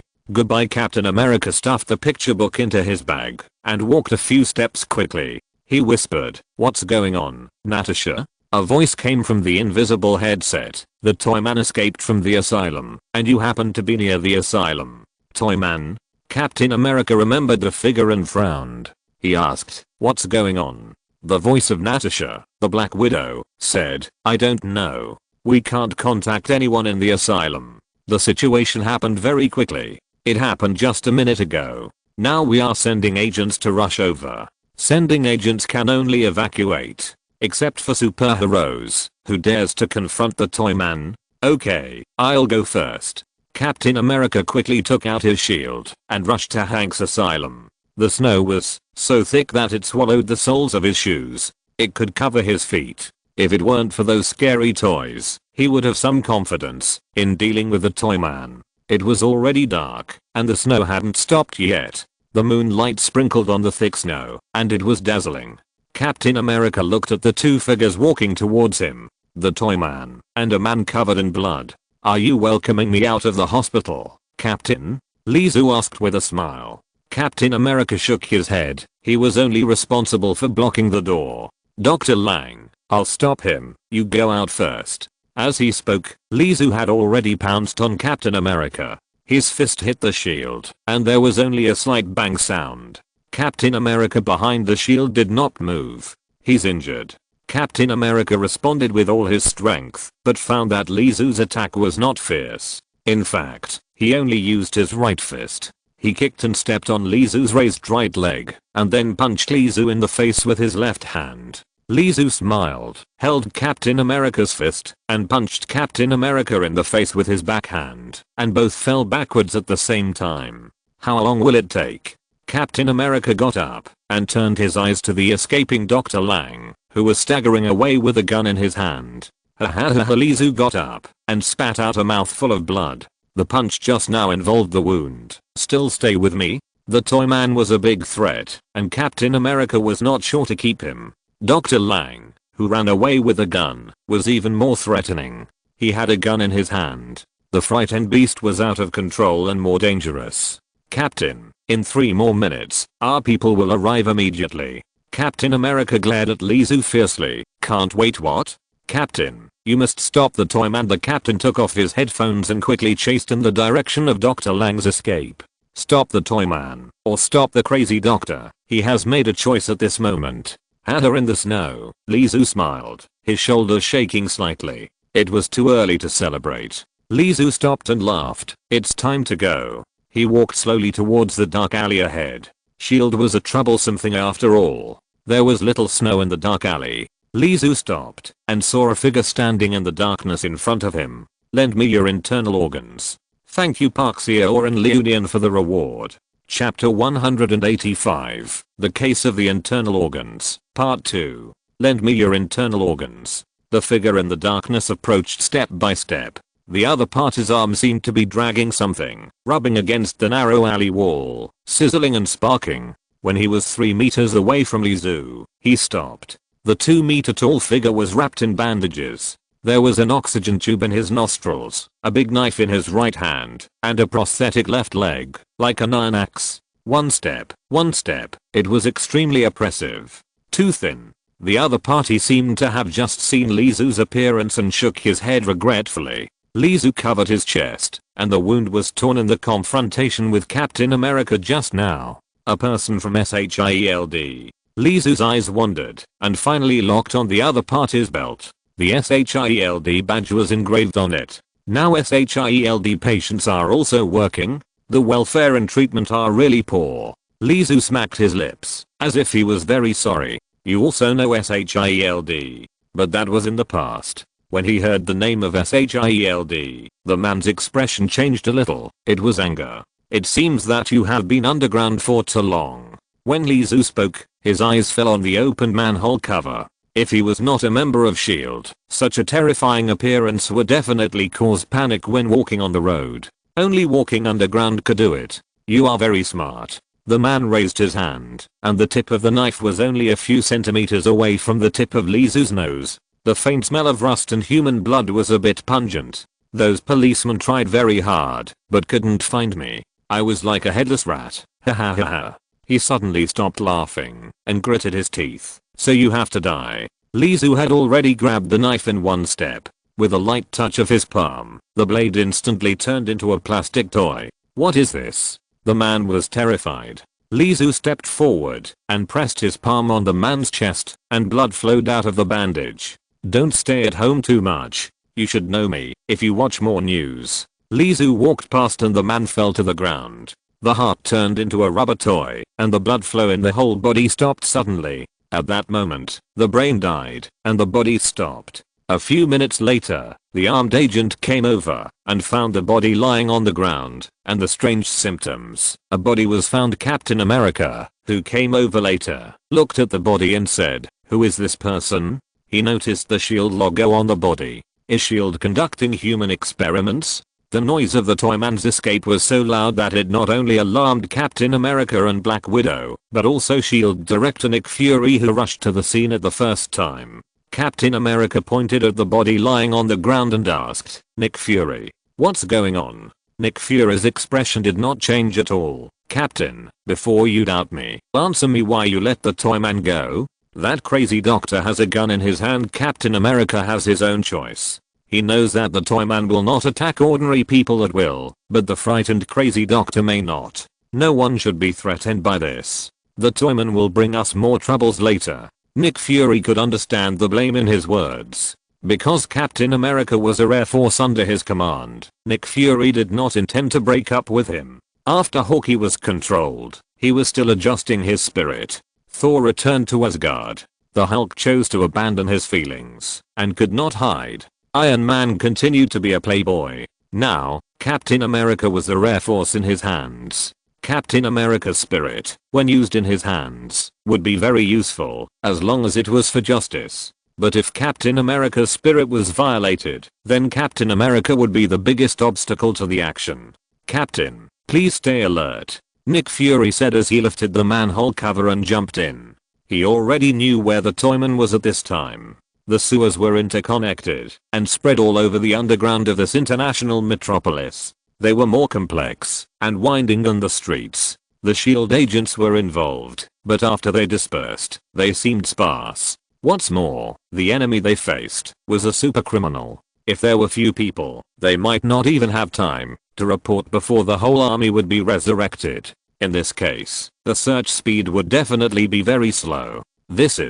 There was a slight bump on the ground, like a small pit left by metal hitting the concrete floor. Nick Fury recalled the prosthetic limbs of the corpse on the ground and suddenly had a target. Xiaokeng stopped in front of a small iron door. He pressed his left hand on the door, and his right hand had already pulled out a pistol. Open the door. It's an elevator. Take the elevator. Go down, down, down. Hear the sound of the subway, and the beggars curled up underground whispering, the idiot of the criminal group. Layer by layer underground, hiding layer by layer of the world, until the bottom. Nick Fury stopped. This is an abandoned laboratory, with various organs cultured in glass vessels, and the person he wants to find is here. Nick Fury raised his pistol, and pointed it at Li Zu's head. Don't you need a bomb? Li Zu asked, turning his chair, and holding his right cheek with his hand. Will you keep that? Nick Fury's eyes were on Li Zu's chest, and there was a wet black spot on his suit. Let me see. Li Zu didn't care about the gun that Nick Fury pointed at his head. He flipped through the information in his hand. You SHIELD are so cruel. The owner of this place is a SHIELD agent. He was abandoned because his internal organs and legs were injured in an accidental operation. He can only take some living organs here to keep himself alive longer. Nick Fury's expression did not change. I should go now. Li Zu stood up. Thank you for your hospitality during this period of time. Nick Fury fired without hesitation. Although he wanted to control the power of the Toyman, he was more afraid of this power. But his eyes went black, and when he opened his eyes again, the figure of the Toyman was no longer in front of him. Nick Fury contacted SHIELD through the communicator. It was Mariah Hill who answered. Fortunately, you are still alive, Hill. What time is it now? You have been missing for a whole day, Nick. A whole day. Nick Fury looked at his hands. He had already come to a conclusion as to why he had been missing for a whole day. He had also been turned into a toy by Li Zu a long time ago. When would it be? Hill, contact Carlson and the others. I'm no longer safe. SHIELD and the Avengers should not be controlled by me. He must secretly transfer power, otherwise he will definitely give all this to the Toyman. 2 or 3 days later, the empty beds in the mental hospital were finally filled. After showing the relevant documents, Black Widow and Captain America were able to meet Dr. Lang, who was still mentally unstable. Dr. Lang was mentally haggard. He was driven crazy by the Toyman. Hearing the footsteps of someone approaching, Dr. Lang suddenly raised his head. He used me. His mental state was relatively stable. Black Widow glanced at Captain America, then nodded and said, "We will catch him. Can we really catch him?" During that secret meeting, Nick Fury guessed that he might have been controlled by the Toyman. The Avengers may have already become the Toyman's collection. The lives of these superheroes who thought they had caught him were already controlled by others without knowing it. Can you tell me more about the situation? He loves to tell stories. Dr. Lang began. In order to understand him, I drew his stories into a picture book. Picture book. Captain America took out the strange fairy tale picture book. Did you draw it? Chapter 186. Alone. Captain America and Black Widow left the ward. They didn't think the content of the conversation just now was beyond their expectations, but they were both silent. Stopping at the front desk of the mental hospital, Black Widow said, "Nick has given the order. Don't worry about the Toyman for the time being. After these incidents, it is enough to conclude that the Toyman is a virus. What is scary is not only his ability, but also the mental infection of the Toyman. Perhaps if you choose to kill the Toyman directly, you will not be infected by the Toyman's mind. But who can resist the temptation brought by the secrets hidden in the Toyman? SHIELD used the mental hospital as an excuse to lock up the Toyman and conduct various research. If it weren't for the fact that too many people were crazy, and it might even shake the foundation of the Avengers, I'm afraid they would never let him go now." Captain America nodded. Yeah, he didn't know what he was thinking. In the mental hospital, doctors and nurses walked hurriedly. They didn't seem to know Black Widow and Captain America, and they were only serious about the work in front of them. Black Widow said, except for doctors, nurses are basically served by SHIELD agents, but since Toyman is not here, there is no need to send too many people. This place has been completely changed to a lunatic asylum for guarding mentally ill patients infected by Toyman. Don't pay too much attention to what Nick said. Black Widow left in a hurry without leaving too many words. Captain America put away the picture album and was about to walk out of the hall door alone when a female SHIELD agent who had lost an arm passed by him. Which ward is Dr. Lang in? Here are the documents. The female agent handed over a document. I'll take you there. The female nurse at the front desk checked the documents and took the initiative to lead the way. Captain America was surprised that there were disabled people in SHIELD. By chance, the female agent glanced over. Captain America smiled apologetically and quickly retracted his impolite eyes. Toyman. He left the lunatic asylum. He would not let Toyman go, but he couldn't find him now. In the lunatic asylum, the female agent who had lost her arm came to Dr. Lang's ward. Coincidentally, this was the room where Toyman had stayed. The nurse who led the way left, leaving only the female agent and Dr. Language. Dr. Lang, who was trapped in the glass cage, shouted, I told you, it was the Toyman who did it. The female agent with the broken arm said calmly, I want to see him. What do you want to see him for? Give me back my arm. The female agent said confidently, you have been in contact with him. He will definitely tell you where he will go. Dr. Lang laughed for a while before stopping. Who are you? The female agent said, the same person as you. Dr. Lang looked serious. It doesn't matter if I tell you. I'm afraid you SHIELD don't dare to catch him, right? He went to find Kingpin. Kingpin's reputation is far more terrifying than the Toyman. SHIELD has not dared to take action against Kingpin until now, so what should SHIELD do with the Toyman and Kingpin? I'm afraid they will play dumb and pretend not to know. Who would have thought that the female agent nodded seriously. Thank you. She left the asylum and returned to her car.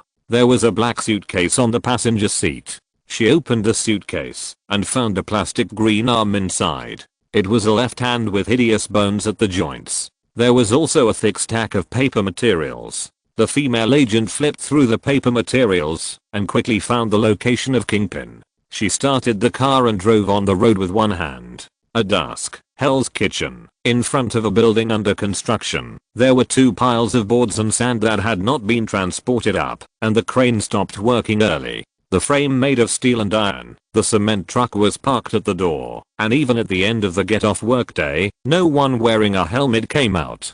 People only went out but not in, and the people around seemed to be used to it, and they knew who the owner of this building was. Only passers-by saw the figure in a dark green suit with one hand in his pocket and cast a curious look. This is not a good place to pose. If you are suspected by the people inside, you may get shot. Lee stood downstairs, looking up.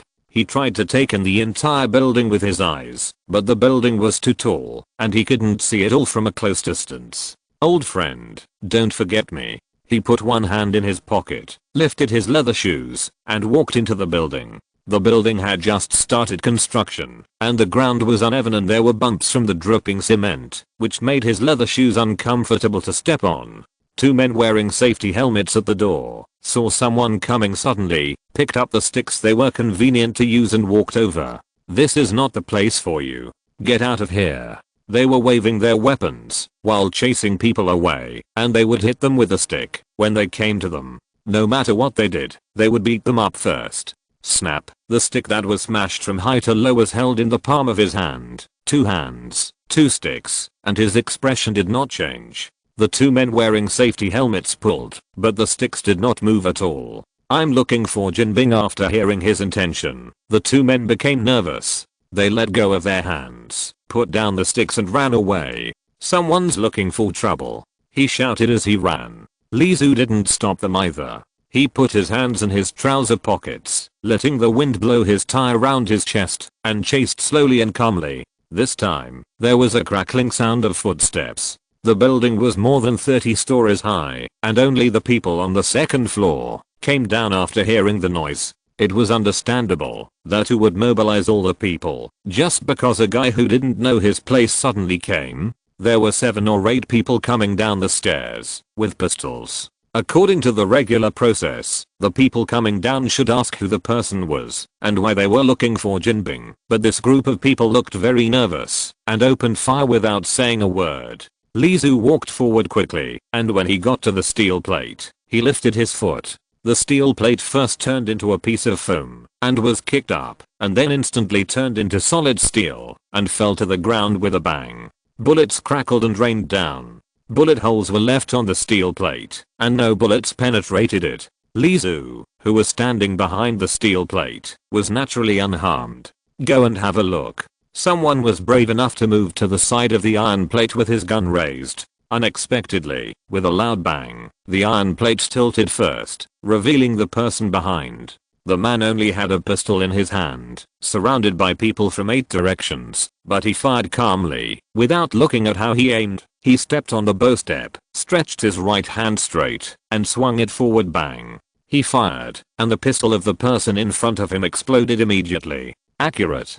Dan saw him bend his arms again, holding his wrist with his left hand, and fired 2 shots in a row. Bang bang.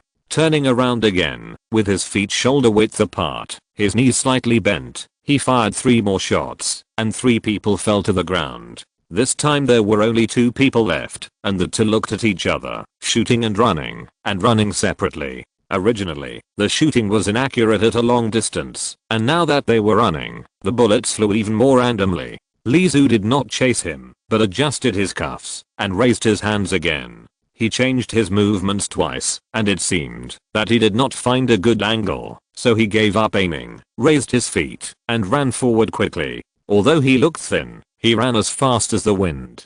With a whoosh, the pistol smashed down, and the man in front of him fell to the ground, his face rubbing against the uneven concrete floor, screaming and pulling out a string of blood foam. Hiss. Li Zu rubbed the goosebumps on his arms, as if he couldn't stand the scary scene, but he saw him put his right hand on his shoulder, and pointed the gun behind him. Bang. The last person fell to the ground. Chapter 187. I'm looking for Jinbing. The noise downstairs had already attracted the people upstairs. Another person came downstairs. Li Zu happened to be walking upstairs, and was stopped at the staircase leading to the 3rd floor. The gun was pointed at him first. Who is it? The person who came this time looked like the leader and finally asked questions. Li Zu raised his hand and scratched his ear with his little finger. You definitely don't know my name. Those people like to call me Toyman. Finally, he showed a brilliant and creepy smile. That was definitely not to show friendship. Toyman. More than a dozen people in a nest looked at each other, as if they had never heard of this name. The little leader asked again, who are you looking for? Li Zu's eyes turned twice in his eye sockets, as if he had carefully confirmed it in his mind, and finally said, King Bing. If it weren't for the old friend who suddenly changed his nest, he wouldn't have gone to such trouble to find him. You found the wrong person. The little leader's answer was still disappointing. King Bing and I are partners. How could I find the wrong person? Li Zu put down his hand and walked forward. The little leader acted more decisively than Li Zu expected. Shoot. The bullets came again. This time, not only were there more people, but the weapons were also different. There was an additional submachine gun. How could ordinary people dodge the bullets? No wonder you can't be the boss. Jinbing will definitely be angry if he knows that you treat guests like this. Li Zu had expected the situation in front of him. He jumped behind the steel frame and hid. Surround them. The little leader waved his hand, and more than a dozen people carried guns, wrapped the steel frame, and slowly gathered over. There's no one behind it.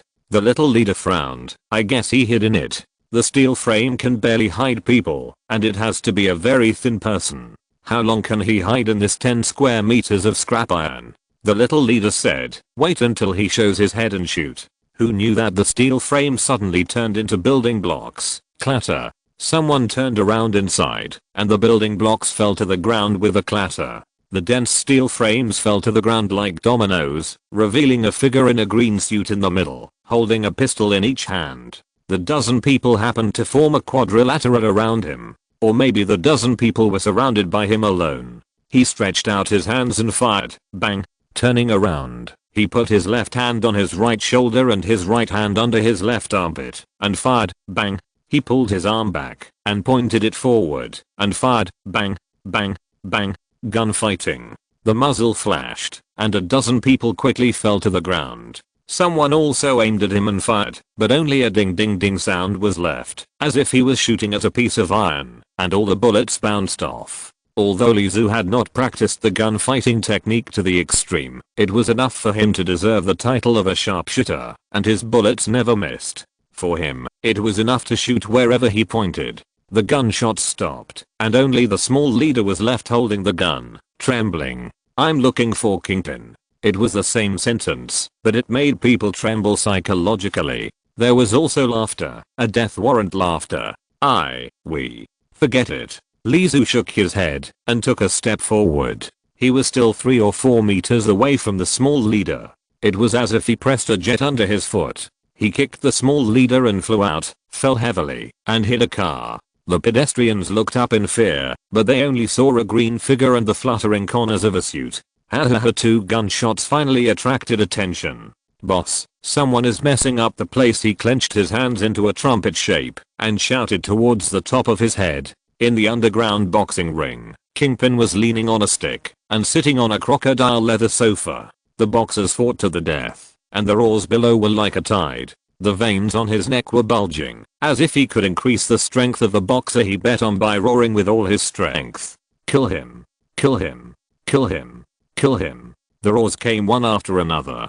The 2 men on the boxing ring bumped their fists, and then they took 2 steps back. The 2 looked at each other with anger in their eyes. Only one person can leave a boxing ring. This is an unwritten rule. Because Kingpin is here, the one who surrenders will be worse than death, and the one who fails to kill the surrenderer is also a waste. The fate of waste is to be worse than death.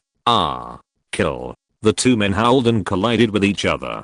This time there will be blood. The atmosphere in the underground boxing ring burned to the peak. One of the boss's men came over and whispered a few words in Kingpin's ear. "Oh. I thought he was sliced by those superheroes." Kingpin showed some surprise. He still remembered that old friend.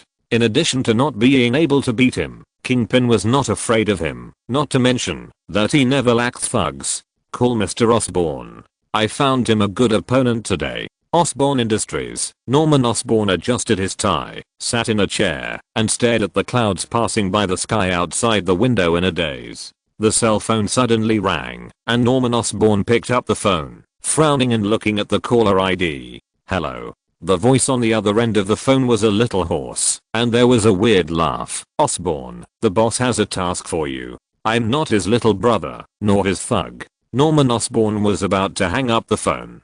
The voice on the other end of the phone suddenly said again, "This person may satisfy you." Ding. Norman Osborn hung up the phone. He walked to the window. Heavy laughter jumped out of his throat uncontrollably. "Not going?" Norman Osborn suddenly spoke to the air. Norman Osborn continued to speak, as if he was chatting with himself. "You want to be Kingpin's thug, but I don't want to." He was heard talking to himself again, saying, "Thug? Not bad. You'd better behave yourself." Norman Osborn frowned. If the doctor who was responsible for treating Lee Zhu was here, he would be able to easily determine that Mr. Osborn suffered from schizophrenia. "Hey, don't throw all the problems to me, Norman. I'm you. I want to kill you. If you want to kill me, right?" Norman Osborn, who was standing in front of the window, had his shoulders trembling slightly. He laughed out loud, and the more he laughed, the more rampant he became. Ha ha ha ha ha ha ha ha. The crazy laughter could no longer be controlled. The green light had occupied his eyes, and Norman Osborn picked up his hand and dialed the number back, whereas Norman pinched his fingers lightly, and the phone turned into fragments and exploded from his fingers. Swish, the clothes were torn. Norman Osborn howled. His body grew rapidly, and his whole body turned green. Even his back turned into a pair of green bat wings. The new green demon was created by integrating the genetic information in Lee Zhu's body. With a crash, the window was broken, and it rushed in that direction like a demon descending from hell, flapping its wings, and its heavy body also rose and fell like a flying bat, soaring into the sky. Chapter 188 Beast Battle. The rooftop of an unfinished building. Lee Zhu sat on a chair, surrounded by people, dead and alive. There were so many people, and there were screams and groans, turning the rooftop of the unfinished building into a living hell. Lizu was stepping on a person as a stepping stone. This person was the highest person in charge of the entire building, but he was just an ordinary bastard. He was shivering under Lizu's leather shoes. Lizu killed his way up dozens of floors alone. Just one floor after another. It was because he had seen his ability that the person in charge lay on the ground so steadily, not daring to make any small movements. The pistol pointed at his head must have played a key role. When will Jinbing come? Lizu looked at the sun in the sky. It would be difficult to do things after dark. Sir, we have contacted the boss. The person in charge under his feet replied tremblingly. How could he dare to say that Jinbing did not plan to come, but told him to hold on and support would be there soon. More support. If the fight breaks out again, the leader in charge can't guarantee that this guy in a green suit, who looks weak and even a little decadent, won't crush his head with his leather shoes. His fate is swaying between the two big guys, but he can't make the decision. So Lizu answered without a soul, his head already raised. Above his head, the burning red cloud was suddenly torn in half, and something flapped its wings and fell down at a very fast speed. It doesn't look like Kingpin. Lizu kicked the leader in charge away, and the leader was also very sensible, closing his eyes and fainting. In just a blink of an eye, the guy in the sky fell down. Boom! Exclamation mark.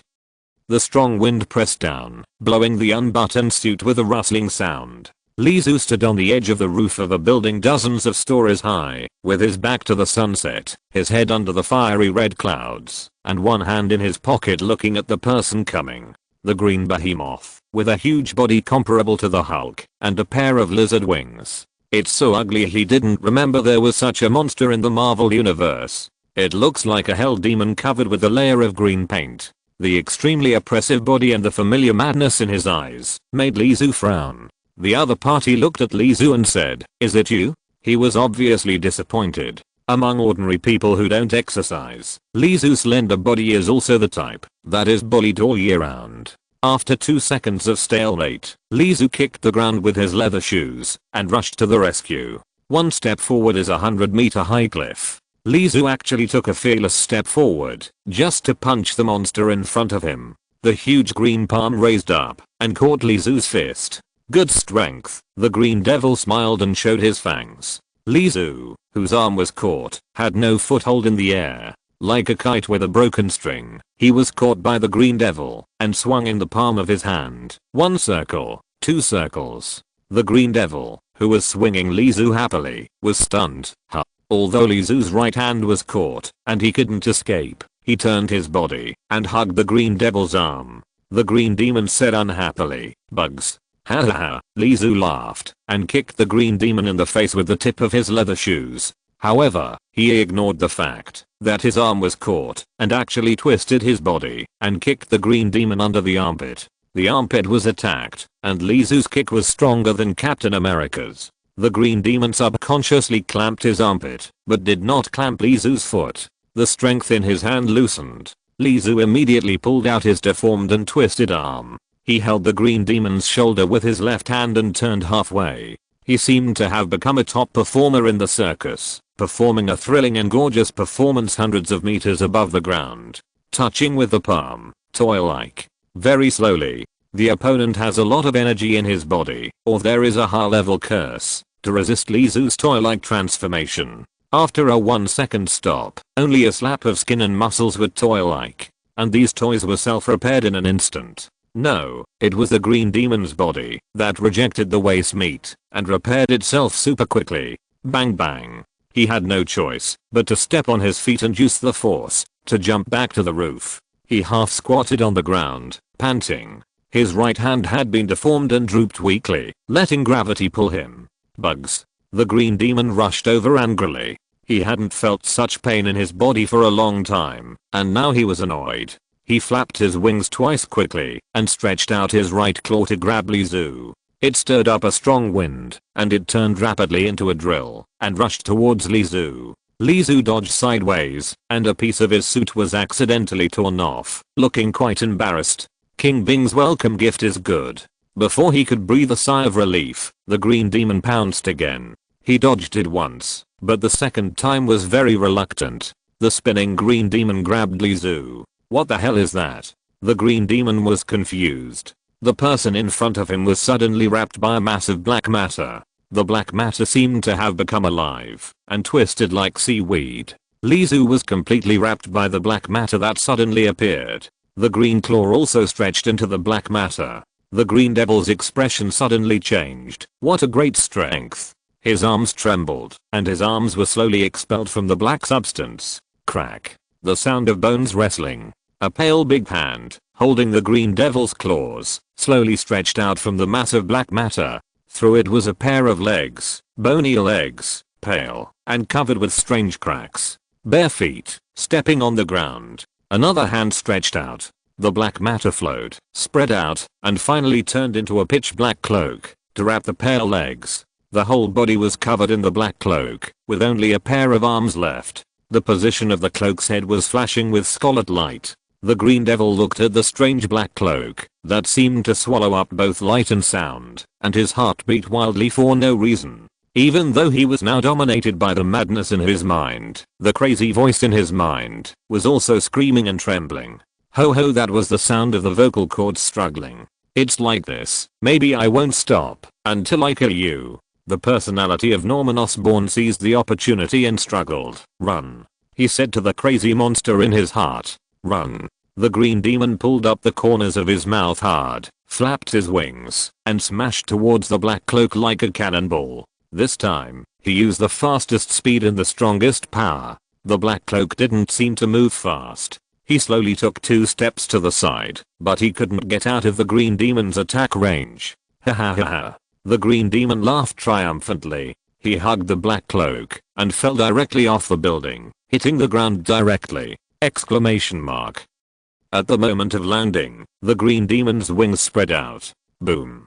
The black cloak fell to the ground. A huge crater was smashed on the ground. There was no cry of pain, no roar, only a strange whisper. The green demon spread his wings and was about to rush again. The black cloak raised his right hand, and a black shadow suddenly emerged from under the cloak and wrapped around the green demon's waist. Sticky and powerful. The green demon was locked tightly. In an instant, the green demon was pulled down from the sky and landed in front of the black cloak. He also saw clearly what was holding him. Octopus tentacles. Chapter 189, Diary and Death. Ho ho ho, there was a sound of struggle in the cloak. The pale right hand grabbed the green demon's left arm. The huge left hand with skin and bones was like an iron hook, tearing his skin, drilling into the flesh, and pinching the bones. Ah! The green demon howled in pain. Although the octopus tentacles were attracted, it did not mean that the green demon had the ability to resist at this time. The black cloak, who was a little slow in action, shook his hand, turned the green demon over and smashed it to the ground. He stepped on his back with one foot and pulled the green demon's wings with his right hand. Crack, the bone broke. Tear. Blood, howling in pain, the wings were torn off. Tear. The 2 wings were torn off and curled up in a pool of blood. At this time, the green demon's back muscles were also torn off in large chunks, exposing the spine, and he no longer looked arrogant. Ho ho ho, he didn't stop, grabbing the green demon's head with both hands, stepping on the green demon's back, and pulling it up. The neck was stretched inch by inch. The green goblin's eyes were wide open, and his tongue had lost its vitality, hanging on his teeth like a dead snake. At this moment, bang, a bullet saved the green goblin. More than a dozen police cars stopped at the intersection ahead, and a large number of police officers with guns aimed at the black cloak who was unilaterally abusing the green goblin. A policeman came out, looked at the large pool of blood on the ground, and said with great effort, to suppress the churning in his stomach, "Let go of the green goblin." Dozens of guns were enough to make people, even superheroes, afraid to move. This was a one-way street, and there were no small paths on both sides to escape. Whether flying to the sky or running back, they would be shot. The police were also beating their drums in their hearts. The Green Goblin had just appeared and had not created any major cases. And because of some unspeakable reasons, the Green Goblin's cases were always left unresolved. But everyone knew that, regardless of power, just talking about strength, the Green Goblin was also a character that superheroes had a headache. He had unrivaled power, could fly, and was not afraid of ordinary small caliber thermal weapons. The Green Goblin, he was everyone's nightmare. And now there is a new guy who is suppressing the Green Goblin and even tearing off a pair of Green Goblin's wings! Exclamation mark.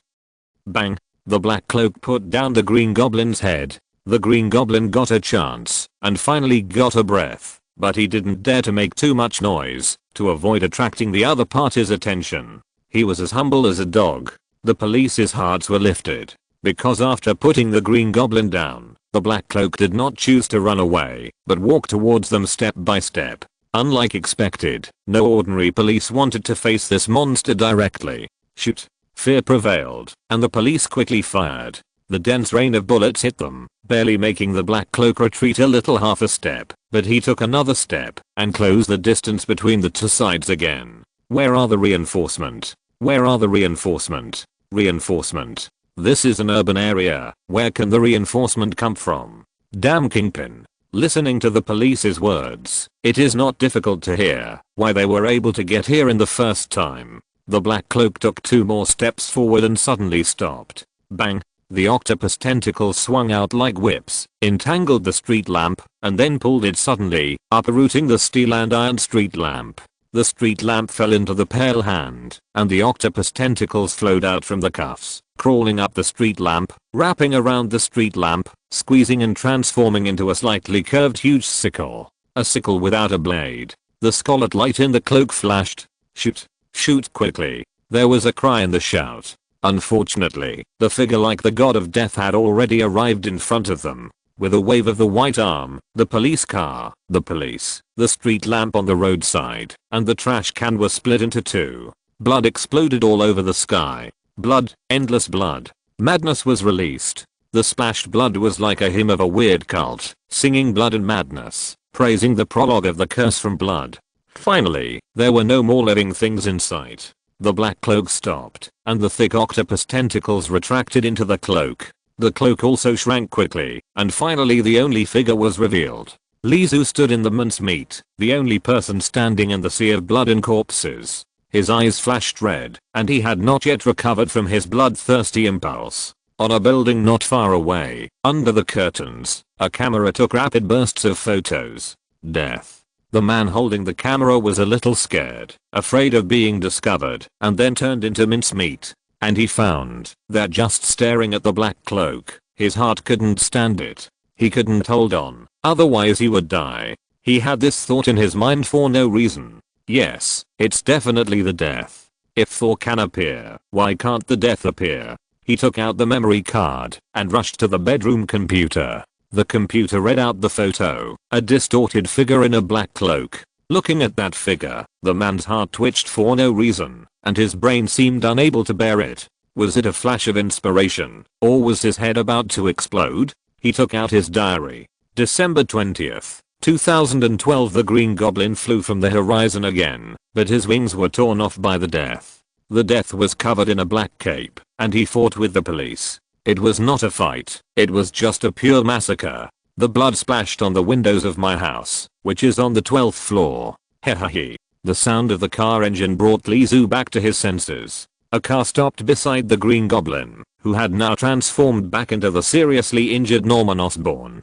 A man in a suit and with grayskin got out of the car. He was an African American man with 2 pistols on his waist. The man carried the unconscious Osborn into the car and said to Lizu expressionlessly, "Sir, the boss wants to see you." Lizu swayed and walked towards the car step by step. He looked very weak, but no one dared to think that he was weak and play tricks. Blood was splashed on every corner of the street, and such a handicraft was done by him alone. Killing dozens of people is not difficult. The difficulty lies in how to make all the blood flow out, creating this scene of hell on earth. The car took Lizu away from the fighting block and finally stopped in downtown New York. An African man carried the unconscious Norman Osborn in front and led the way. They entered a basement. Posters were posted.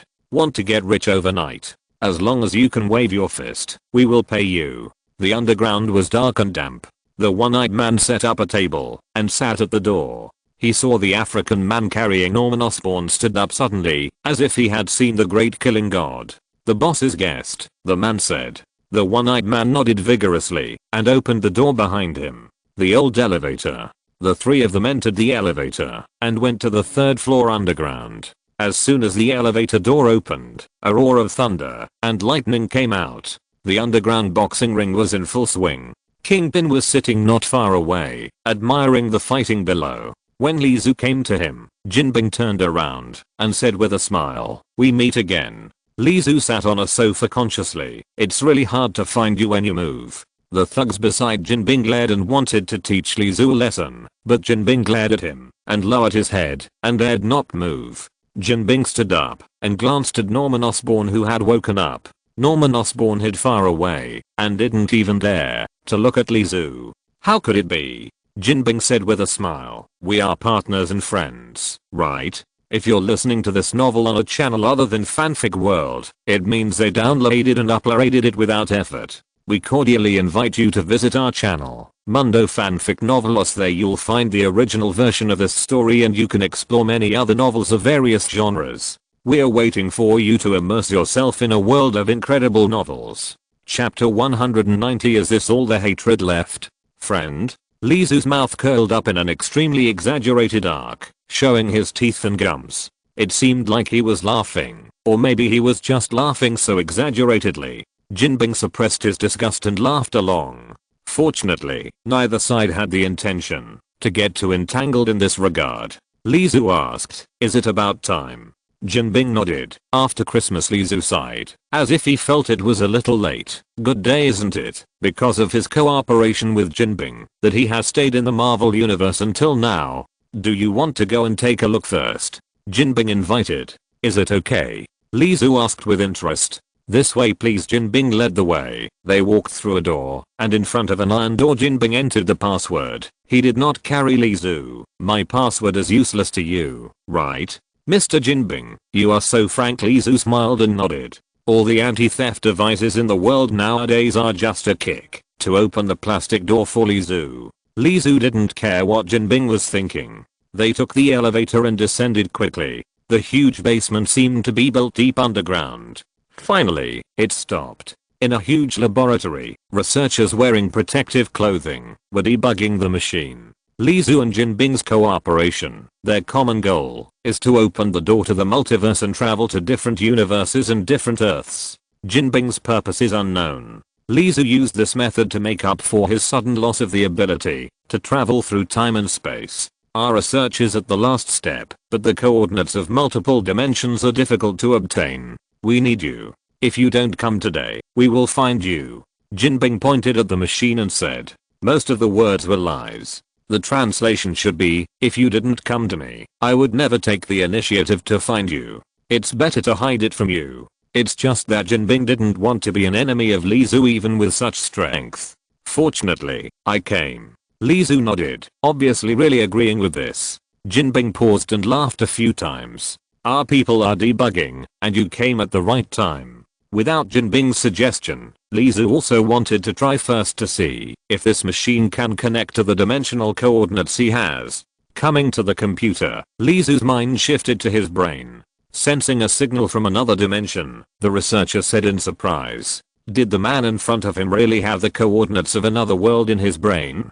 Even Jinbing couldn't help but be surprised. He thought Li Zu was just talking nonsense, but he didn't expect that he actually knew the coordinates of another world.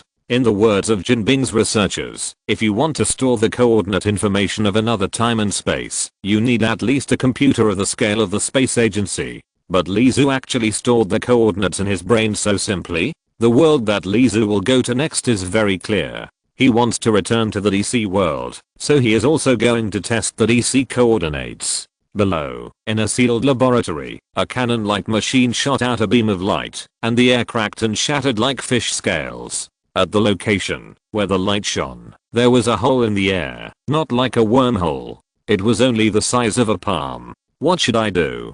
A woman's voice. The first time they connected to another dimension, including Jinbing, everyone held their breath and was extremely nervous. But Li Zu smiled.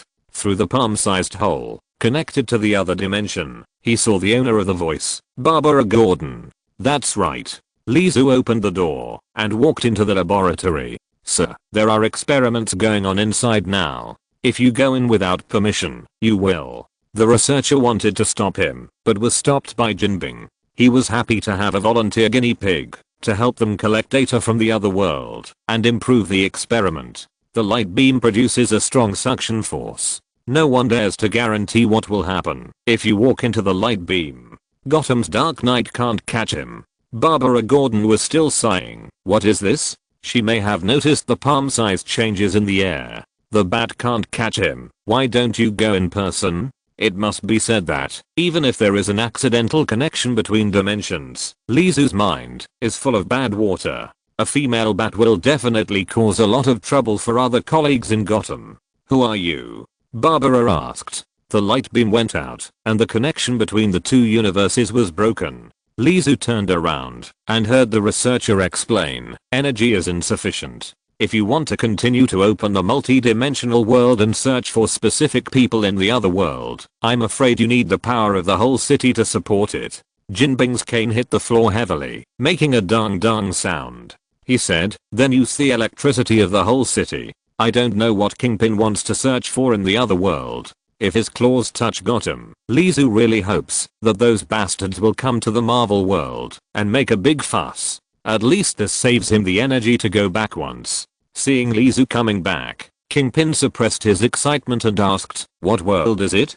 Hometown, right, Lizu said unsurely. His body exists in the DC Flashpoint world, which is a world created by the Flash after changing history. Everything is different. When the Flash ran again and changed his own history, everything in the Flashpoint world was reset by time, and his existence became a paradox. Hometown. It's also a city on Earth, a city called Gotham. Gotham is really a scary place, Kingpin said. He didn't dare to say what he thought because of Lizu's power, but said frankly, I definitely don't want to go to a place where a scary character like you can be born. Believe in your intuition. You definitely don't want to go. Lizu left the underground boxing ring. Back to the downtown. It was already dark. He tugged at his torn suit, found a bill in his pocket, and walked into the convenience store. The convenience store was quiet, with only a man choosing beer with his head down. Lizu took a sausage and 2 bottles of beer, tore open the packaging after paying, and walked out of the convenience store while eating. There was not much time left for leisure. Standing at the intersection and looking at the Stark building in the distance, I don't know what he was thinking.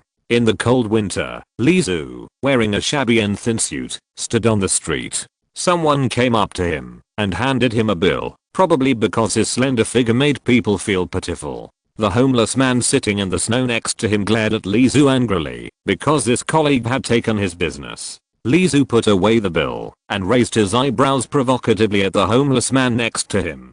Seeing the other party holding back his anger, he found it even more interesting. A car stopped in front of him, and the passenger door opened. Lizu raised his eyebrows. He lowered his head and looked into the car. He smiled, not knowing what he was thinking about, got into the car, closed the door, and drove away. What do you want to talk to me about? Lizu turned his head and looked at the one-armed woman. If she hadn't appeared, he would have almost forgotten her. The female agent who was once sent by S.H.I.E.L.D. to investigate Professor Lizard was captured alive by Lizu as a toy. Lizu not only temporarily brainwashed her in his dream, but also took away one of her arms. I want to take back what belongs to me. Listening to her words, it seems that she has recovered from the brainwashing. Okay, but there is a car following us from behind. Get rid of it immediately. Lizu contacted the S.H.I.E.L.D. agent. There were too many people who had reasons to follow them. After circling a few times, the car drove into a quiet factory. The lights went off, and Lizu and the other person in the car were quiet and silent. The car behind lost its target, circled twice more, and left unwillingly. I got it. The one-armed female agent turned around, took the box from the back seat, and handed it to Lizu. There was only a piece of soft plastic toy arm in the suitcase. Hate, is this all that's left? Thank you Parxial and Leunian for the 100 starting coins reward. Chapter 191 Combination Toys. Lizu also wanted to recruit Abomination, but it went against his will. Abomination only wanted to kill him. He was a big guy with a very stubborn temper. Fortunately, Abomination was not irreplaceable. Lee Su took advantage of the situation and used Abomination as a bomb to disgust the enemy. He didn't feel bad about his death. But he didn't expect that after he turned into a toy and fell into the hands of S.H.I.E.L.D., only his left arm survived. Even if he only had one arm, it was not something that an ordinary S.H.I.E.L.D. agent could touch. Then, it can only be said that S.H.I.E.L.D. deliberately let her take it. Lee Su shrugged. He didn't care about the process. I can't guarantee that I can still connect it. It seems that he is quite satisfied with this gift. The one-armed female agent also said simply, I want to try it. The two got out of the car, and the headlights of the car shone with the only light. The next moment, the female agent turned into a plastic toy and lost one arm and was caught in Lee Su's hand. Boom. A box fell from the sky and hit Lee Su's heel. He opened the box and bent down to look inside. There was not much inside. It was Hawk Gerald's toy, but unfortunately one of its wings was broken. Harley Quinn was carrying a baseball bat and limping, which made Lee Su frown. 3 guns, all bullets were empty. A nuclear bomb below. There was also a bat-shaped flying machine that had not been toyed up, a glider produced by Osborne Industries. This should be the reward after the world exploration level reaches 20%. I thought it was Iron Man's Mark V suit, Lee Su said regretfully. Thinking of the Green Goblin whose wings were torn off by him, although he didn't know why the Green Goblin became like that, he basically said goodbye to the possibility of flying in the future. In the future, if the big Green Goblin wants to do evil, he will probably have to step on the flying machine to come out, which will be a lot more funny. A lot of things were lost, Lee Su thought, while pinching his chin as he looked at the empty box. Toyization is his main ability, which is his foundation compared to influencer aura, gunfighting, acrobatics, dream and other abilities. What is the most frightening thing for superheroes? It's not the sharpshooter, nor the acrobatic dancer, nor the nightmare master, but the very simple and childish toy man. That won't do. Lee Su shook his head. He had to find a chance to get some interesting toys. Interesting.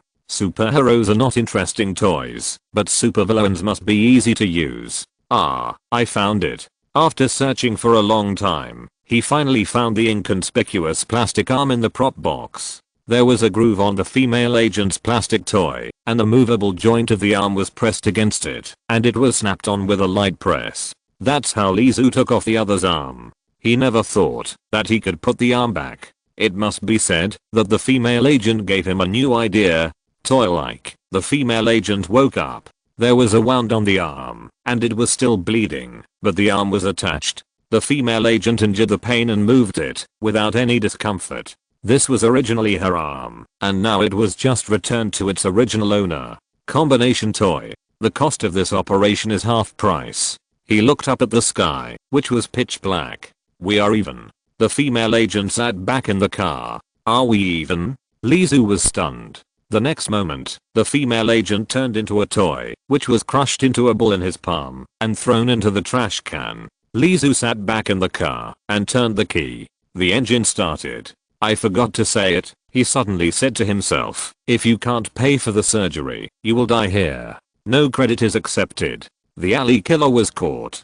Sheriff Flint, who was in charge of the case, breathed a sigh of relief. He looked at Trent, who couldn't believe it, and patted his shoulder. Maybe it was done by another superhero?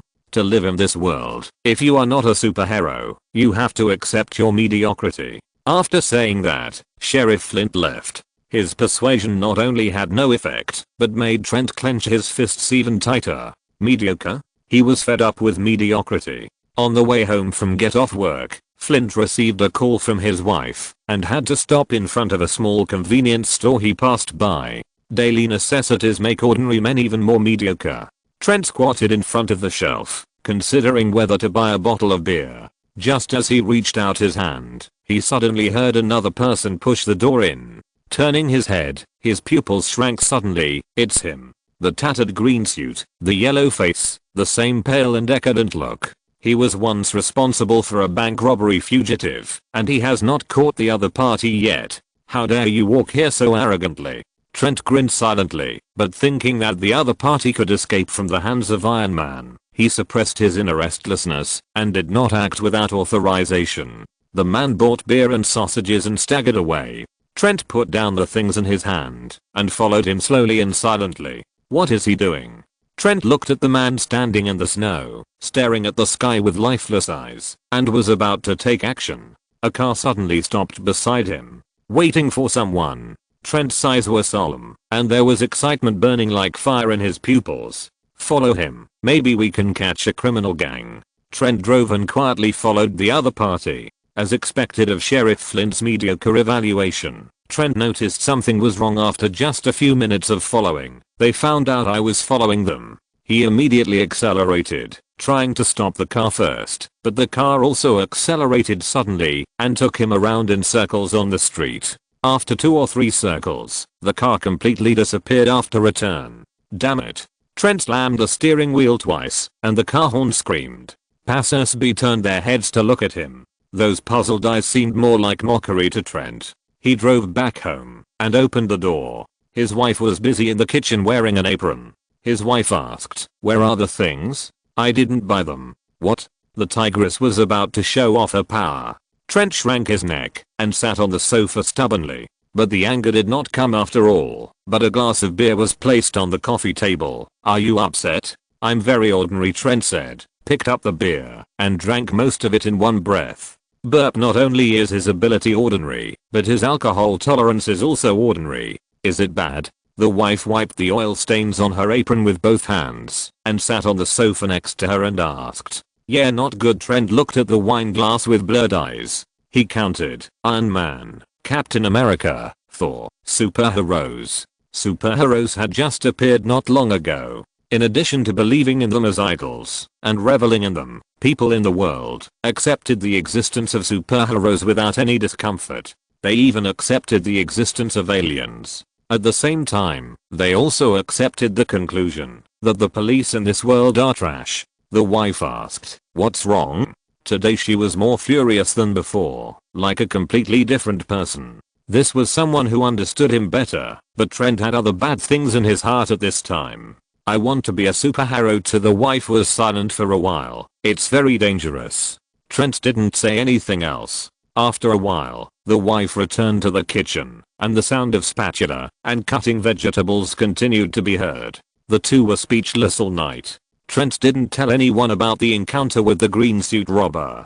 The next day, he called his boss to ask for leave for the first time. With a mediocre life, he rarely asked for leave. Sheriff Flint was surprised, but he agreed. The alley killer case was solved, and the weight on their shoulders suddenly lightened, and they all breathed a sigh of relief. Trent was wearing his jacket and looking through his phone book. He wanted to catch the green suit bastard alone. Chapter 192 Preparation. The Battle of New York, the first blatant invasion of aliens since the 21st century. Because of the existence of a group of superheroes, the Earth was protected from the claws of aliens. Trent drove past the subway station. The window was lowered. He took off his sunglasses and looked at the relief portraits of superheroes on the subway station. Soon, there will be me. He put on his sunglasses, raised the window, and continued to move forward. After a phone call, Trent arrived at the agreed location. The spacious park. A heavy snow last night covered the park benches tightly.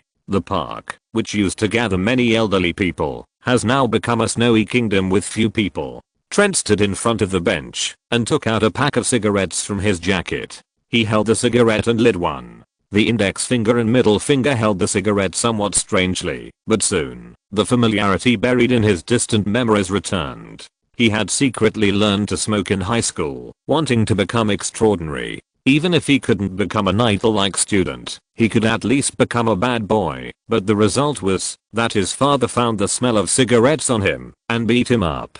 The two times of smoking were extremely far apart in time, but Trent felt the feeling of swallowing the smoke into his throat and the smoke flowing in his lungs, and his brain came up with a very clear answer. The feeling of smoking twice was completely different. In high school, he wanted to be different and pretended to be mature, but now he is really mature. A cigarette was quickly finished.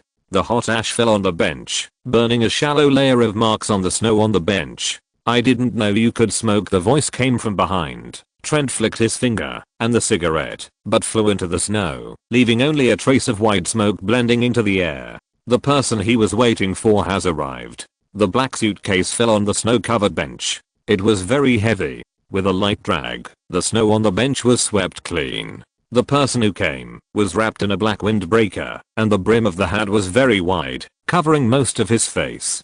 Trent, I'm not kidding. This thing is not ordinary. How can a small police officer like you afford it? There was a teasing tone in his voice. Do you know how much it cost me to make this thing? Trent's breathing was a little rapid. He pretended to be calm. Do you know superheroes? Of course I know. What? Don't tell me you are going to become a superhero too. The man laughed. I haven't heard that superheroes will borrow things from others. Of course I'm not that naive. Trent's face twitched slightly, and he took a deep breath. He thought to himself, you will know when I catch that bastard. The other party continued, I don't care what you plan to do with this thing, whether it's playing superhero games, robbing a bank, or framing it and hanging it in the living room. I want to see the money. Well, let me take a look at the thing first. Trent nodded. The other party gently turned the combination lock on the black suitcase with his right hand, complaining, our boss has connections with SHIELD, and we spent a lot of effort on those waste recycling some time ago. I only stole this one thing. If the boss finds out, I will definitely be dead. Trent knew who the other party's boss was, Adrian Toombs, and he was also doing a life-threatening business. The box was opened. It was a gun, as thick as an adult's thigh, without a magazine, and the shape was also very exaggerated. There was no trace of the technological design belonging to the Earth. This thing was brought by the group of aliens who fell from the sky during the New York War a few months ago. He also happened to glance at the power on the internet. One shot is comparable to a tank and a cannon. If you get this thing, you can run rampant in this city. Trent excitedly reached out his hand. As long as he had this thing, he would dare to take action even against supercriminals. Bang! The other party reached out and slapped Trent's hand away. Don't touch it, it's still in good condition. If you shoot it, I guarantee that the FBI and SHIELD will come looking for us tomorrow. How to use it? Trent asked, trying to control his excitement. Put your hand in, there's a button inside. The other party introduced it, but hesitated. Trent, you are just an ordinary policeman. What use does this thing have? Police, with guns. In an ordinary world without supercriminals and superheroes, a gun is the right to speak. He really couldn't figure out why Trent wanted an alien weapon. Seeing that Trent didn't want to answer him, the man said, where's the money? You saw the thing. I want to see the money. How do I know if you are trying to trick me? I have to try it first. No talk then. Unexpectedly, the other party was a more decisive person. Trent couldn't afford the money. Although this gun is an alien weapon, it will be pursued by various organizations as long as it is exposed, which is a big trouble. But given its power, the price is still surprisingly high, and countless people want to buy it. If you dismantle it for a search, you can also make a lot of money. If Trent had not used his identity as a police officer to get to know the staff of the garbage recycling company, and if the other party had not suddenly obtained a weapon and could not find a market for it for a while, it would have been like a hot potato in his hands. Otherwise, this weapon would never have been in the hands of a mediocre police officer like Trent. You can't sell this thing. Trent decided to spend some time talking. He didn't expect that he would encounter difficulties in the first step of the action. Not everyone is Tony Stark, who can blow up a steel suit worth millions of dollars and watch fireworks. Wait, I have a phone call. The other party interrupted Trent and answered the phone. Boss, it's, what? Now? I'll be right back. After only hearing a few words, Trent was still sure that he had won. Watching the other party hang up the phone, he said, this thing in your hand is like a time bomb. And it's not that I don't want to give you money, but I haven't got the money back yet. Hey, take it away. If you don't give me the money, don't blame me for reporting you to the FBI. Possessing alien weapons privately is not a crime in law, but no matter how you think about it, you won't let such a person continue to live well. Don't worry. Trent carried the black suitcase and quickly returned to the car. Despite some twists and turns, the most important thing was still obtained. Next, it's time to find the bastard in the green suit and catch him. Bang, bang. The iron door was hit by a rubber stick. Professor Connors, Someone is visiting the prison in the small compartment. The middle-aged man who was thinking with his head in his arms suddenly raised his head. Professor Connors, dragging a heavy chain and following the prison guard, saw a familiar person. Professor Connors still remembered the other party, who was a very mediocre police officer. He was in charge of the case when his female student was kidnapped. That was the beginning of everything. It was at that time that he met Lizu and ended up in such a situation. Hurry up and ask what you want to ask. It's not good if the higher-ups find out. I'm going to smoke a cigarette. The prison guard gave the newcomer a few instructions and turned to leave. Chapter 193, Chasing the Toy Man, Part 1. The person sitting opposite was the police officer Trent in a leather jacket. Professor, we meet again. Trent took the artifact at this time and felt that his self-confidence was overflowing. Nothing could stop him, so when he saw Professor Connors again, he was no longer the little policeman he had been before. What's the matter? Connors frowned. He couldn't think of any connection between him and the other party. Where is he? Trent didn't specify, but the connection between him and Professor Connors was only one case. Are you looking for him? Professor Connors naturally knew who he was referring to. He shook his head. Don't mess with him. He is not someone that ordinary people can mess with. Not only ordinary people, but also how many superheroes have taken advantage of him? Professor Connors looked down at himself. Even if he thought he could take advantage and retire, wasn't his life and death now controlled by the other party? It was because he spared his life that he could breathe peacefully in prison. If he changed his mind one day, he would die. But his words fell into the ears of Officer Trent, but they were ridiculed. He has appeared again recently, and we can't just ignore him. He escaped. Professor Connors was surprised. He knew that when he was arrested by S.H.I.E.L.D., Lizu helped S.H.I.E.L.D. in secret, but he didn't expect Lizu to escape. At that time, the group of people in S.H.I.E.L.D. claimed that the prison could not be broken from the inside, even if it hated the Green Beast. Thinking about the fact that he had leaked the information and sent Lizu to the S.H.I.E.L.D. cell, Professor Connors could only sigh again. I saw it with my own eyes. Trent nodded, not understanding why Professor Connors was so shocked. He was just a bastard who robbed a bank. At most, he could play tricks and have some tricks. Little did they know that the information between the two sides was not equal and the conversation was distorted. Professor Connors shook his head and said, I betrayed him. There is no contact between us. If I dare to appear in front of him again, I'm afraid I will die. Really? Trent was a little regretful. He had long guessed that Professor Connors was an accomplice in the bank robbery, but now that the professor had been arrested, there was nothing he could do. Thank you, Professor. The time was almost up. After all, Professor Connors was a repeat offender. After smoking a cigarette, the prison guard came back. Okay, it's time to end the small talk. Professor Connors was taken back to his own small room again. Seeing the prison guard coming back, Trent asked, what did the bank say? Specifically Professor Connors? What bank? The prison guard scratched his chin in confusion. Don't you know why he came in? Trent shook his head. He just happened to hear his colleagues talking about Professor Connors being imprisoned. He had always thought that it was a bank robbery incident that broke out and Professor Connors was arrested as an accomplice, but now it seems that it is not the case. Then you'd better not know. We can't talk nonsense in our line of work. Let's go. Since we used to work in the same police station, I advise you not to meddle in other people's business. The prison guard sighed. I suddenly realized that it was good to live a mediocre life like that before. Now when something happens, there are superheroes above my head. Now the places I stay in, that's, sigh. People who live here, whether they are prison guards or ordinary people, love to sigh. Mediocre. Trent clenched his fists again. He wanted to get rid of this word at this time. After leaving the prison, Trent sat in the car and lit another cigarette instead of starting the engine. His eyes turned to the co-pilot and saw the black suitcase. He seemed to have been given a shot of heart. This thing is his confidence. Fuck. He spit outside. After throwing away the cigarette butt, the car shook away as the tires of the car rubbed against the ground and smoked. Now he can only look for a needle in a haystack.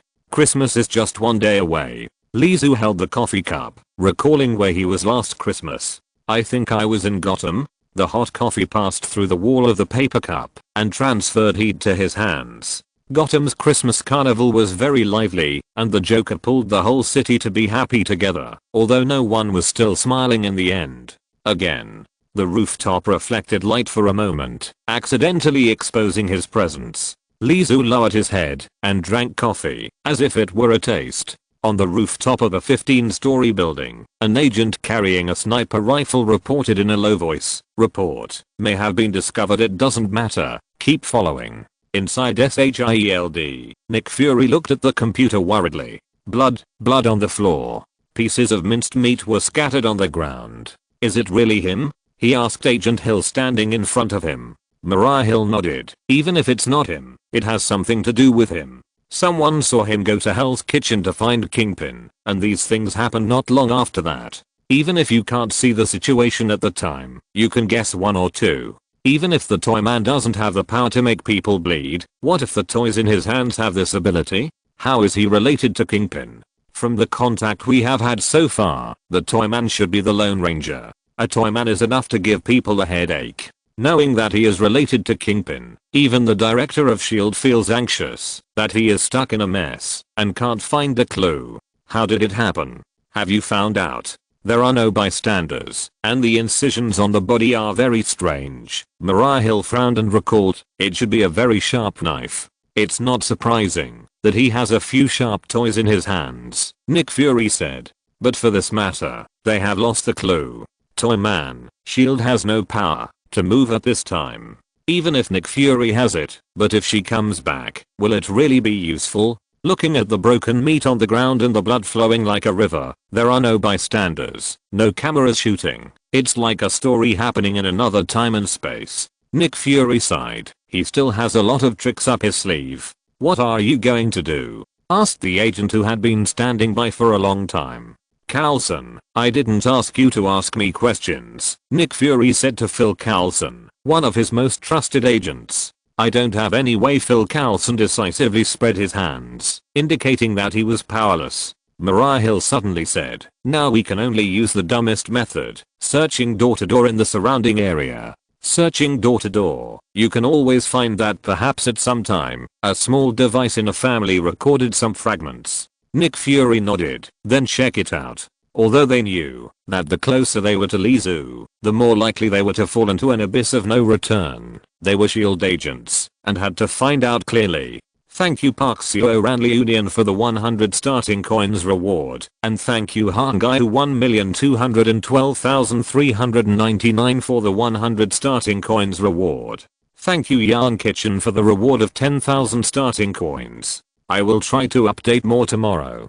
Thank you for the reward.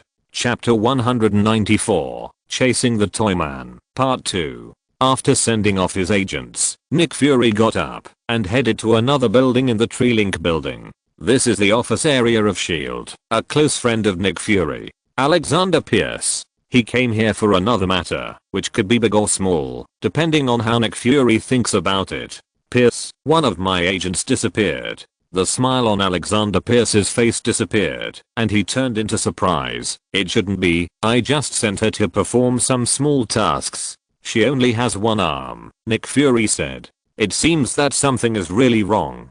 "Don't worry Nick, I will send someone to search immediately." Nick Fury nodded. "By the way, since you are here, why not take a look at my latest plan?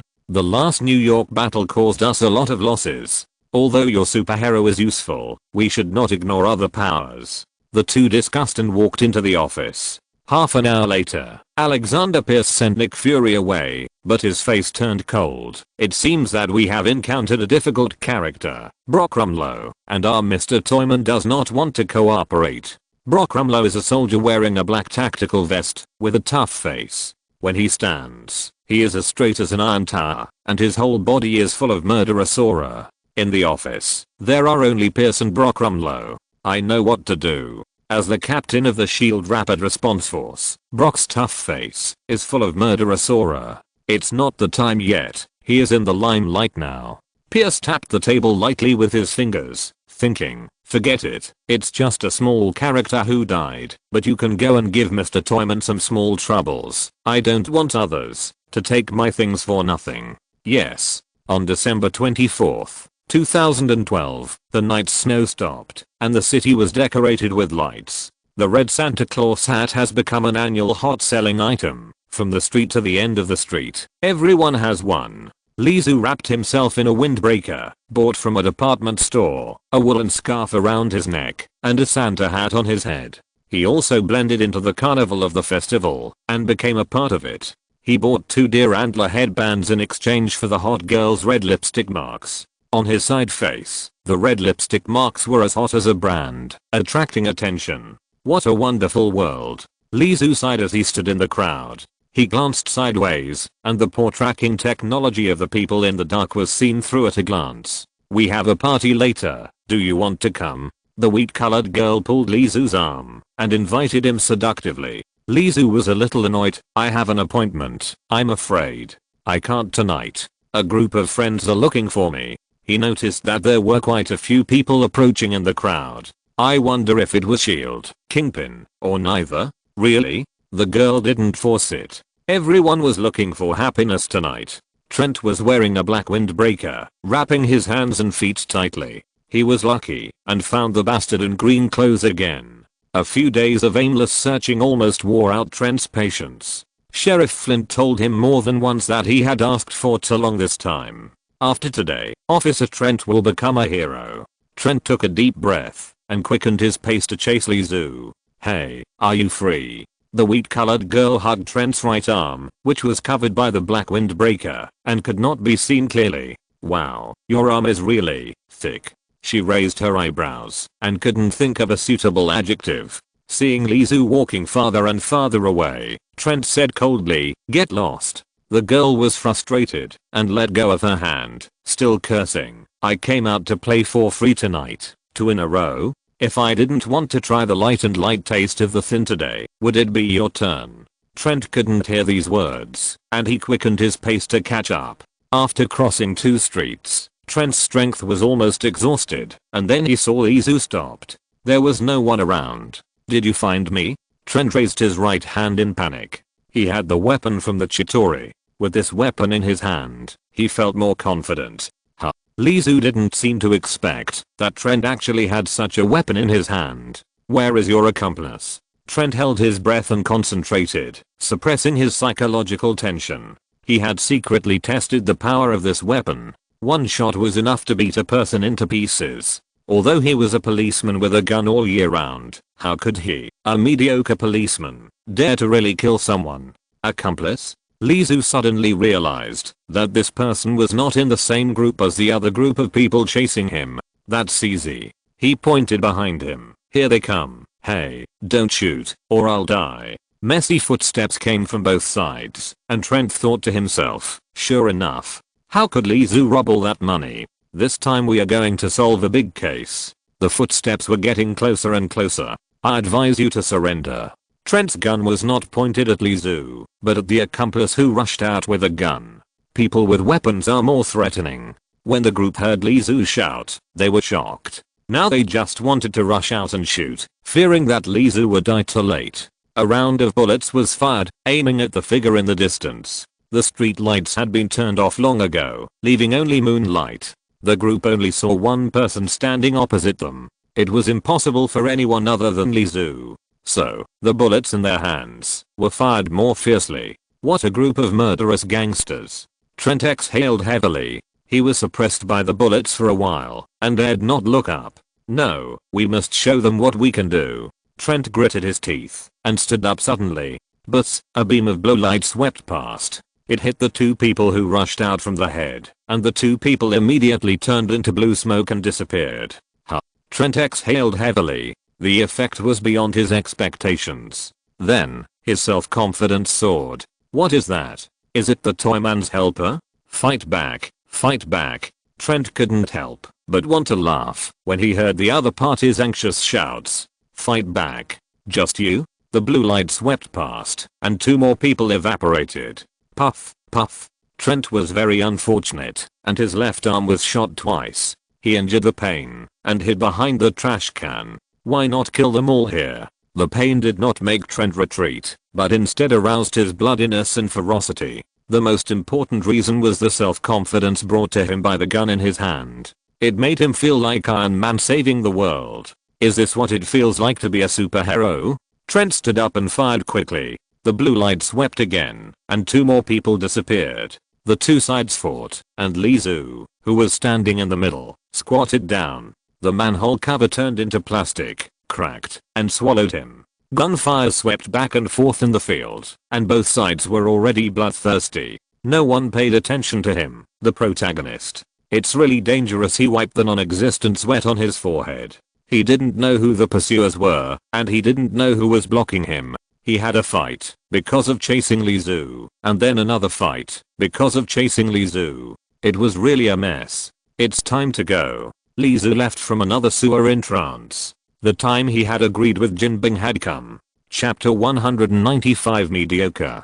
2 streets away from the gunfight site, in an alley, the manhole cover suddenly flipped open, and a man jumped out from the ground. This place happened to be right at the entrance of Jinbing's underground boxing ring. It also happened that it was midnight, and fireworks were set off overhead, and the burning flowers made the sky as bright as day. Christmas. Lizu came to the entrance, and the man guarding the door still remembered him. "Sir, I'm sorry, we are closed here today." Jinbing had an appointment with Lizu, and in order to open that door, he had stopped the business of the underground boxing ring, to avoid accidents caused by too many people. "I'm here to find Jinbing," Lizu said calmly, not angry because of the obstruction. "This?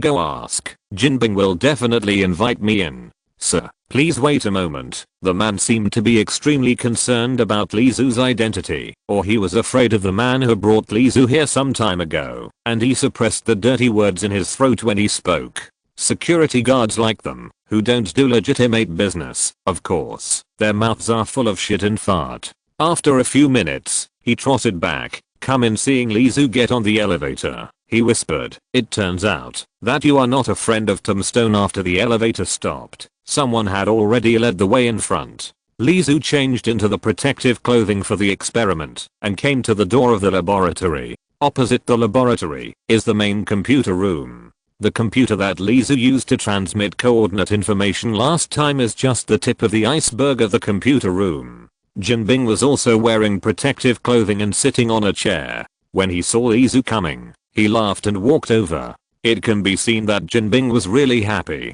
"Friend, you are finally here. If you don't come again, I will send someone to find you."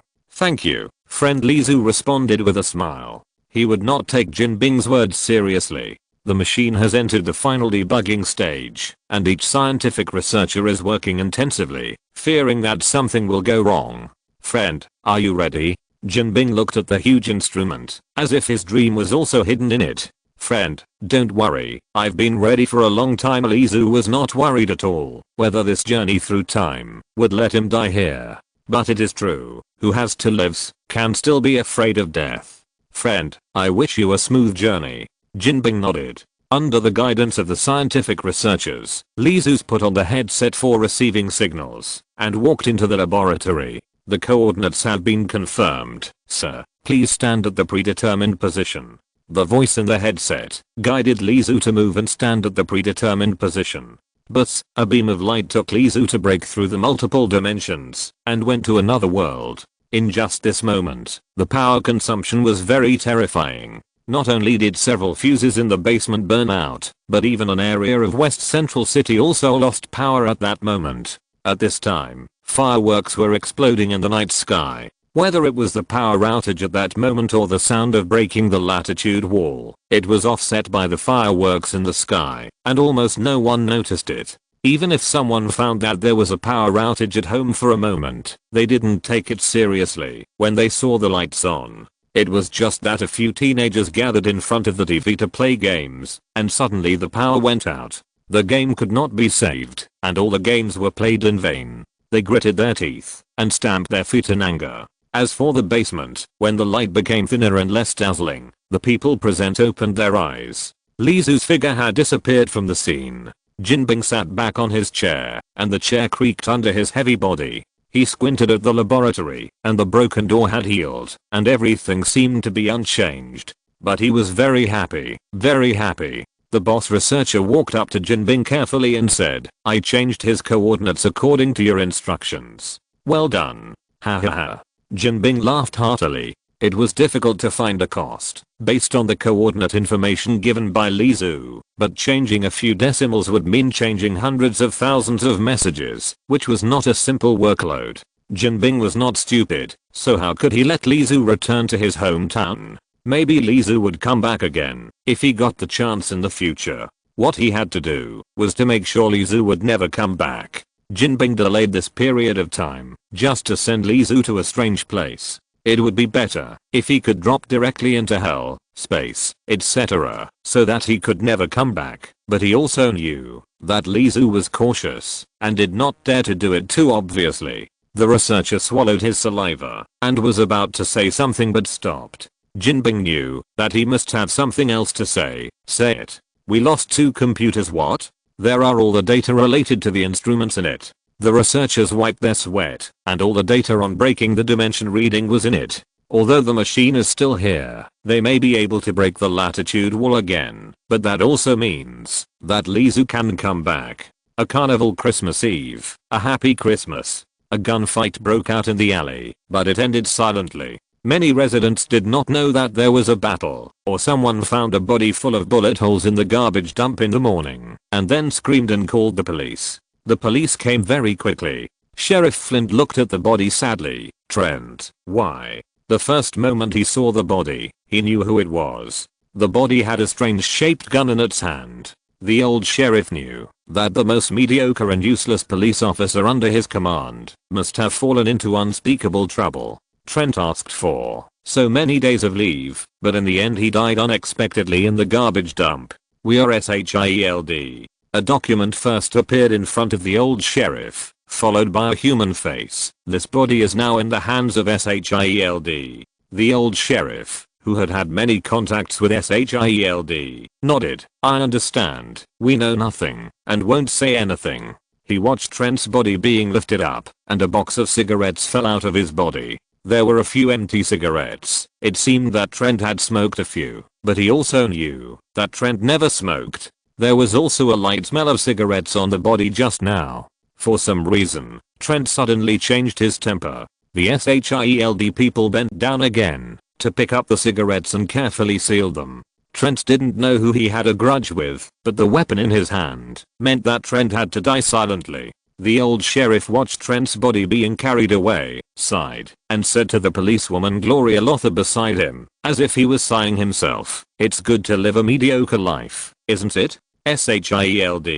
Bang. Pierce slammed the table. What's going on? Although Brock's iron tower-like figure stood upright, he had no momentum, but was filled with fear. He lowered his head. "The toy man has helpers, and all the people we sent out are dead." "Helpers? Is that what?" Pierce pulled the tablet over and pointed at the body. When Brock was still confused, he yelled, "Nick Fury told me today that a policeman got an alien gun and had a conflict with a group of unknown forces. According to their investigation, this policeman was investigating the Toyman privately. According to Nick Fury, this policeman might want to catch the Toyman, and the other unknown forces did the same, but they did not know each other's existence and were beaten by the Toyman. A big mistake. His own people wanted to teach the Toyman a lesson, but they were slaughtered by the unknown police officer who suddenly appeared. Fortunately, he killed them all, and no one knew it was done by the SHIELD Rapid Response Special Forces. I don't want anyone else to know about this." Pierce gestured with his palm, and the meaning was self-evident. "Yes, I understand. For Hydra." Brock Rumlow said. "For Hydra." Pierce also narrowed his eyes. "I hope Nick Fury didn't find anything wrong." Chapter 196, Western Style House. Thanks to Yarn Kitchen for the reward. More chapters. A carnival Christmas Eve. A happy Christmas. A gunfight broke out in the alley, but ended silently. Many residents did not know that there was a battle until someone found a body full of bullet holes in the garbage dump in the morning and screamed to call the police. The police came very quickly. Sheriff Flint looked at the body sadly. "Trent, why?" The first moment he saw the body, he knew who it was. There was a strange looking gun in the body's hand. The old sheriff knew that the most mediocre and useless police officer under his command must have fallen into unspeakable trouble. Trent asked for so many days of leave, but he died unexpectedly in the garbage dump. We are SHIELD. A document appeared in front of the old sheriff first, followed by a human face. This body is now taken over by SHIELD. The old sheriff, who had many contacts with SHIELD, nodded. I understand. We know nothing, and won't say anything. He watched Trent's body being lifted up, and a box of cigarettes fell out of his body. There were a few empty cigarettes. It seemed that Trent had smoked a few, but he also knew that Trent never smoked. Just now, there was also a faint smell of cigarettes on the body. For some reason, Trent suddenly changed his temper. The SHIELD people bent down again to pick up the cigarettes and carefully sealed them. The old sheriff watched Trent's body being carried away, sighed, and said to the policewoman Gloria Lothar beside him, "It's good to live a mediocre life, isn't it? SHIELD." Bang. Pierce slammed the table. What's going on? Although Brock's Iron Tower-like figure stood upright, he had no momentum, but was filled with fear. He lowered his head. The Toyman has helpers. All the people we sent out are dead. Helpers? Is it what it is? Pierce pulled the tablet over and pointed at the body. While Brock was still confused, he yelled, "Nick Fury told me today that a policeman got an alien gun and had a conflict with a group of unknown forces. According to their investigation, this policeman was investigating the Toyman privately. According to Nick Fury, this policeman might want to catch the Toyman, and so did the other unknown forces, but they didn't know each other's existence and were beaten by the Toyman. A big mistake. His own people wanted to teach the Toyman a lesson, but they were slaughtered by an unknown little policeman who suddenly appeared. Fortunately, he killed them all, and no one knew it was done by the SHIELD Rapid Response Special Forces. I don't want anyone else to know about this either." Pierce gestured with his palm, and the meaning was self-evident. "Yes, I understand. For Hydra." Brock Rumlow said. "For Hydra." Pierce also squinted. "I hope Nick Fury didn't find anything wrong." "Lee, wake up. Hey, wake up. Asshole. Are you still sleeping?" The voice clearly drilled into Lee's ears, pulling at his nerves. He was conscious, but it was difficult for him to open his eyes, so he froze in this weird state of neither sleeping nor waking. The voice was low, as if afraid of disturbing something. But he wanted to increase the volume, fearing that he could not wake Lizu up. Snap. With a pain in his chest, Lizu finally opened his eyes. In front of him was the night sky, which was dotted with stars, and was very beautiful. Lizu lay on the grass with the fragrance of soil brushed his cheeks, listening to the chirping of insects, and his heart inevitably calmed down. Next to him sat a man holding a pistol, checking the bullets. After seeing the man, Lizu blurted out, "Asshole, you're really heavy-handed." The man saw Lizu wake up and said indifferently, "You can really sleep. We have to take action tonight, remember?" "Of course I remember. Go to the villa in the suburbs to find your sister's contact. We will never let the conspiracy of the Umbrella Company succeed. When we get the information, we will make everything public. Then we will be the heroes who save the world." He said the old official's bad lines with a glib tongue and a heroic spirit. Lizu is an environmentalist. Sitting next to him is his good partner Matt Addison. As an environmentalist, Matt has always wanted to get information about the Umbrella Company and sue the Umbrella Company. Matt's sister Lisa works at the Umbrella Company as an insider. Matt's sister lost contact not long ago. Matt only knew that the Umbrella Company had a conspiracy. He was going to rescue his sister alone, but he was bumped into by Lizu and had to get involved. No matter what time, you are so unmotivated. Matt seemed to be used to it. His friend always talks in a fancy way, but in fact he is a man with kidney deficiency. He pushed aside the grass beside him, and the villa located in the suburbs of Raccoon City appeared in Lizu's eyes. The wind was strong, blowing the curtains of the villa. It looked like a ghost castle. "Let's go." Matt stood up with his back bent. "That's the villa of Umbrella. There might be an ambush." Having said that, Lizu still stood up.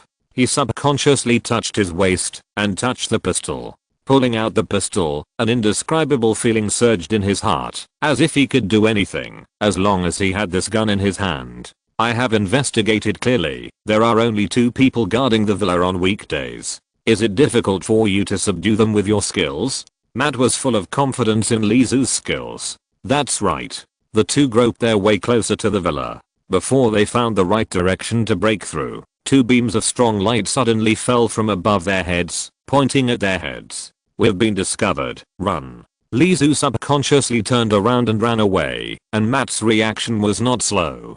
Divine soldiers from heaven. A shadow fell down and subdued Matt in an instant. You run pretty fast. The voice behind was a woman's, and the other party was chasing Lizu even faster. It was faster than Lizu's escape speed. It was hard to imagine that the woman had rocket thrusters installed under her feet, just like Iron Man. Oh, who is Iron Man? Lizu was stunned. In just a blink of an eye, the woman behind him had caught up.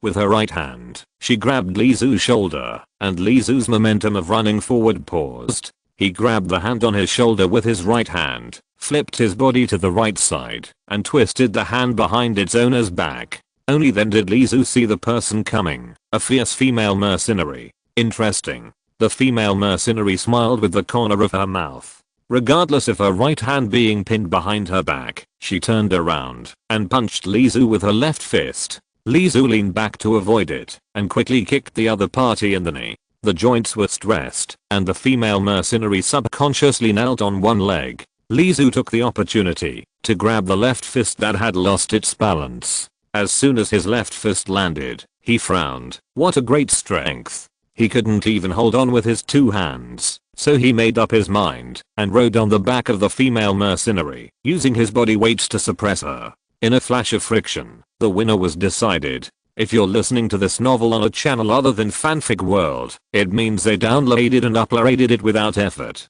We cordially invite you to visit our channel, Mundo Fanfic Novelos. There you'll find the original version of this story and you can explore many other novels of various genres. We're waiting for you to immerse yourself in a world of incredible novels. Chapter 197, Riding a Tiger. Click. There was a sound of bullets being loaded. The sound of leather boots was getting closer and closer. Lizu looked up and saw the black muzzle of a gun.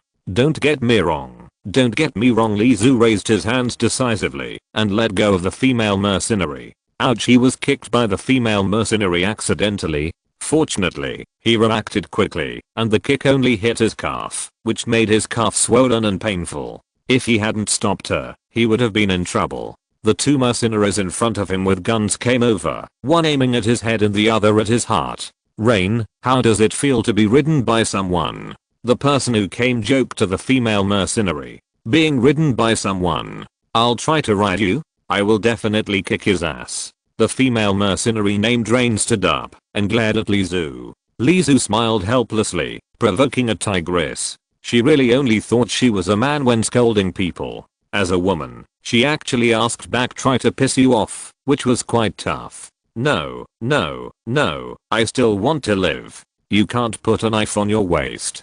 James asked us to take them over. The mercenary teased and walked over to take Lizu. Although the gun was pointed at his head, he did not forget to joke. You really should be careful.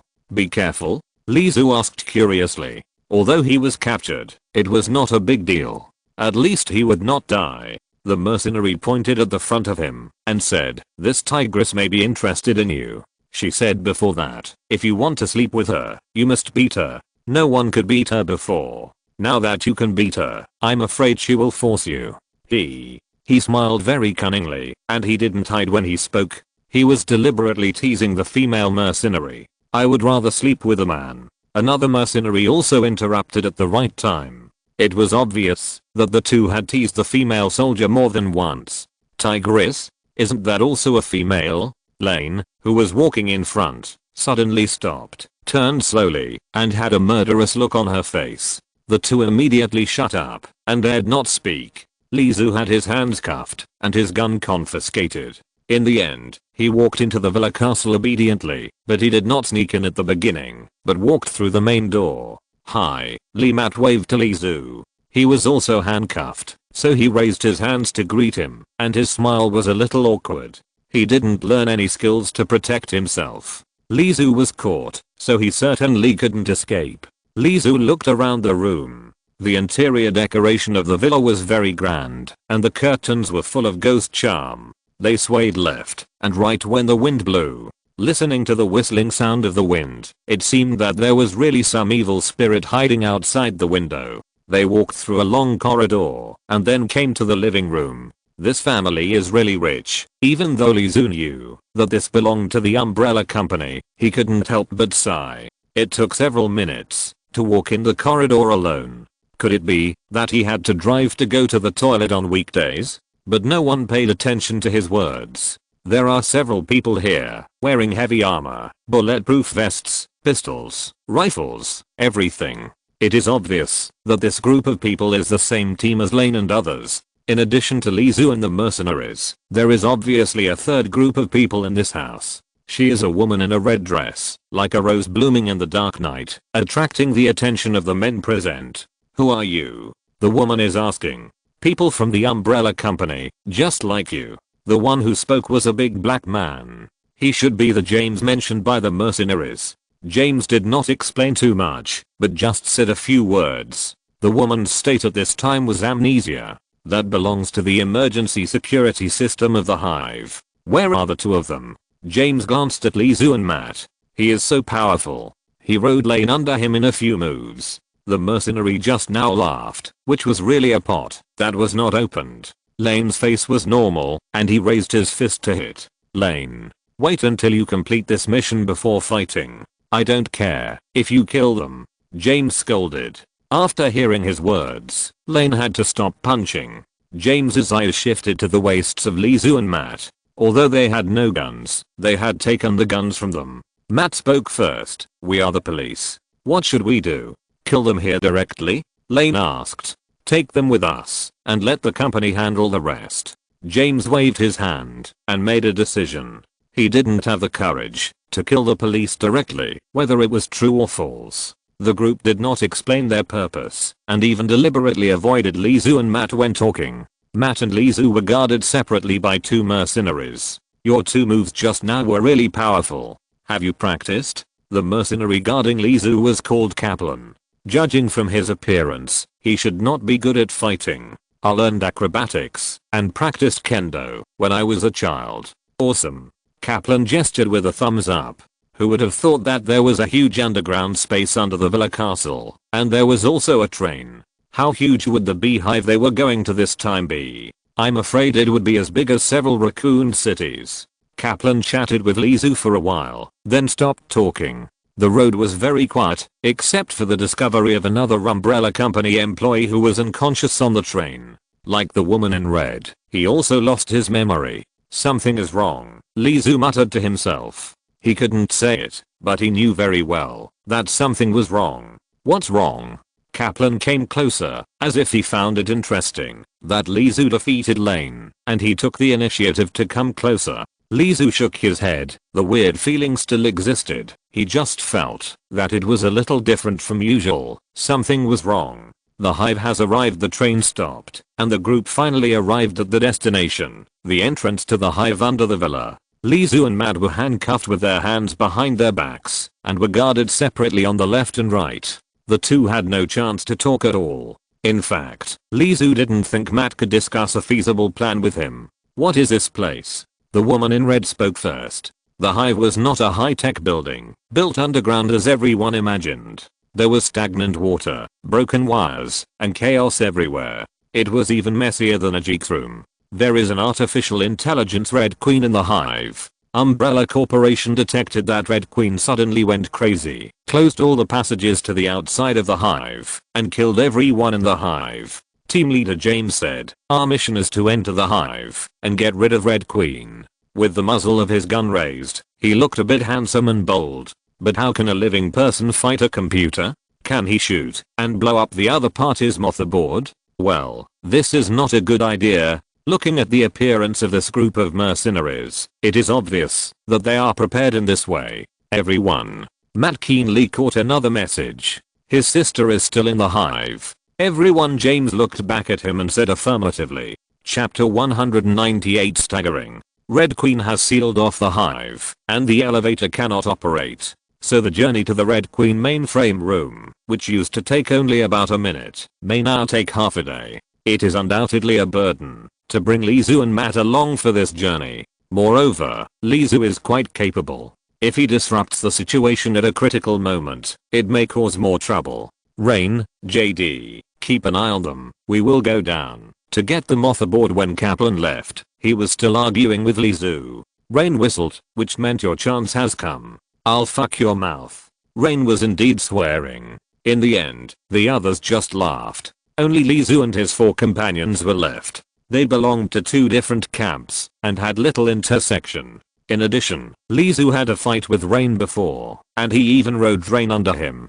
It would be strange if they could have a pleasant chat. After a while, Matt walked towards Lizu, but a gun stopped him. Don't even think about talking about anything. Lane didn't say the second half of the sentence, which clearly meant that, if you dare to play tricks, I will shoot your head. Matt had no choice but to be quiet. What are you thinking about? JD asked Lizu with a gun in hand. These men seemed to like to see Lane make a fool of herself, or maybe it was because the few women in the team were also considered a flower, and if they made her unhappy, they would be happy to see her angry. In short, they liked to chat with Lizu. Lizu kicked the iron box that looked like a dog cage, and there was something inside, and ice air came out. How are your wages and benefits? Working with the umbrella company, you must make a lot of money, right? JD was stunned and was a little unprepared for the topic that Lizu suddenly brought up.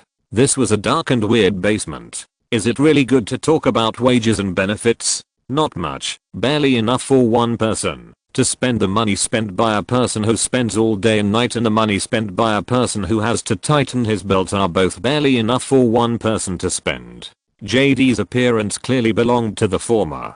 TSK. Lane, who was far away, obviously heard the 2 people talking and spat. The spit pierced Matt's instep like a nail. Poor Matt didn't dare to speak. He didn't have Lizu's fist and foot skills, and he would definitely be beaten up if he spoke. The spit on the shoe was particularly eye-catching. Just when Matt was about to hold it back, there was a sudden movement. It was the intercom in Lane's hand, followed by the crackling sound of electricity. It was probably saying that after some sacrifices, they entered the main computer room of the Red Queen. What kind of sacrifices can be made to enter the computer room? Hey, don't move. JD had already raised his gun and pointed it at the white figure that suddenly appeared. Lizu, who was standing aside, suddenly asked, Red Queen killed everyone in the hive, right? His question instantly made JD sweat. There should be no living people in the hive except them, so why did someone come out at this time?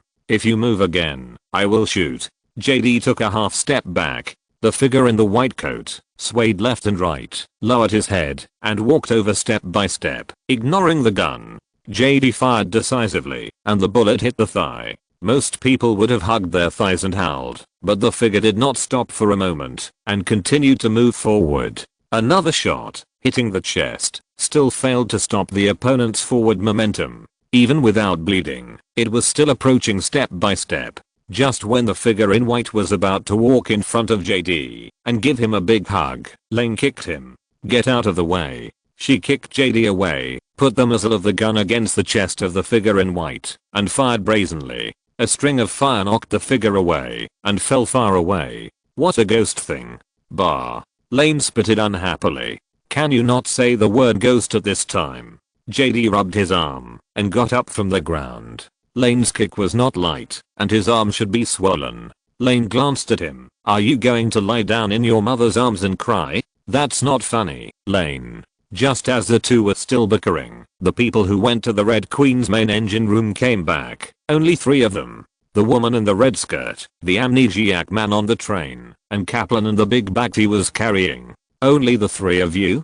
JD felt something was wrong. Of course there are more than that. See? Kaplan pointed behind the few people and the white-clothed figure that Lane had just beaten away with a burst of bangs. Bangs came again, followed by many staggering figures. Some lost their chins, some lost their ears, and some simply had their hearts bitten by dogs. They made strange noises in their throats, but they approached the few people step by step, and there were still a lot of them.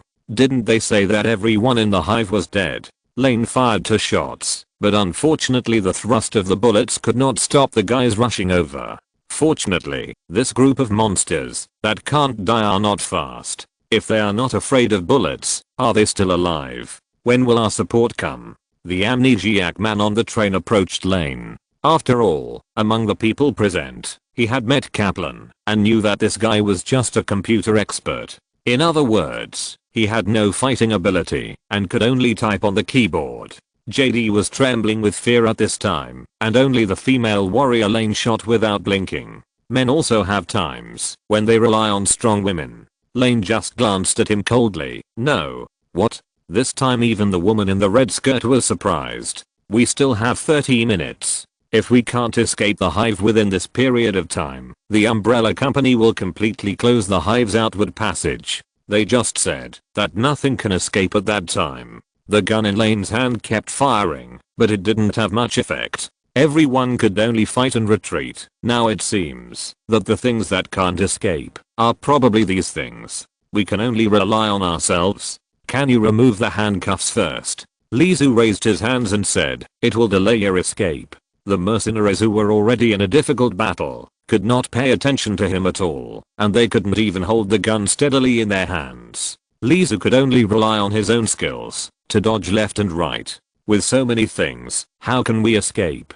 The amnesiac on the train was desperate. Everyone in the hive was in chaos. The mercenaries fired hard, but the shaky things did not fall down. Matt and Lizu were handcuffed. The other two who had lost their memory were also a burden. I have a way. Restart Red Queen. These must be what Red Queen was talking about before. The woman in the red skirt suddenly picked up Kaplan's package and ran towards the main engine room again. No, if Red Queen is turned on, she will definitely kill us. Kaplan shouted while firing, trying to stop it. But the red figure ran too fast and had no intention of stopping. Matt and Lizu probably knew the least. They looked at each other and came to a conclusion.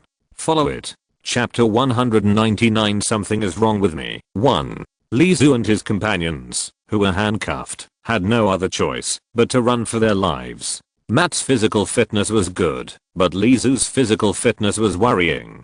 As expected, he looked like he was in a state of kidney deficiency. He was a little out of breath after running a few steps. When he followed the footsteps and rushed to the main engine room, Alice and others were already arguing in the main engine room. Lane and others followed behind, fighting and retreating, and were about to catch up with Lizu. From this, it can be seen that his speed was not ordinary slow. There was a glass corridor on the way to the main engine room. There were pools of minced meat on the ground, and the knife edge was smooth and cut very neatly. I don't know what sharp weapon here can cut a person so neatly. If someone can endure the nausea and fear and play the building block puzzle, the body will definitely be perfectly put together. Lizu just walked into the main engine room, and Lane and Kaplan rushed in behind him. JD might have fallen into the mouth of those fearless monsters. The door was closed tightly. They finally had a chance to breathe.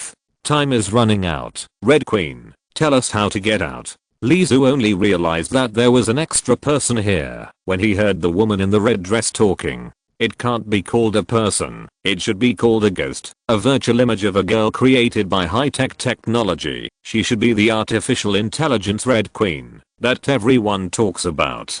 The top artificial intelligence that controls the hive. It was the first time that Lizu saw such a high-tech thing, and he forgot about his tiredness and sighed in his heart. I'm afraid Jarvis is not as smart as it. Who is Jarvis? I can't let people leave without permission. It's my responsibility to prevent the virus from leaking. Red Queen really adheres to the hard rules of computer language. It's either 1 or 0. Then I'll smash your motherboard. The woman in the red dress was more decisive. At worst, everyone will die together, but thinking about several lives and a computer dying together, it's still a bit of a loss. I can help you escape, said Red Queen. It turns out that kitchen knives are sometimes indispensable tools for negotiations. Just as they were discussing the escape route and how to leave, Lizu slowly approached the female mercenary Lane. What are you doing?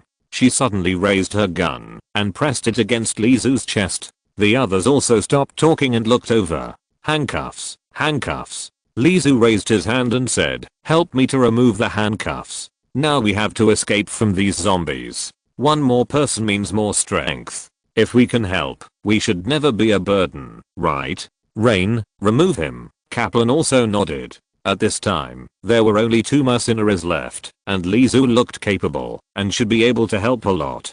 Put your hand over here. The irritable female soldier didn't let people feel comfortable when removing the handcuffs. His hands were finally freed. Lizu twisted his wrists, his eyes turned cold, and he suddenly took action.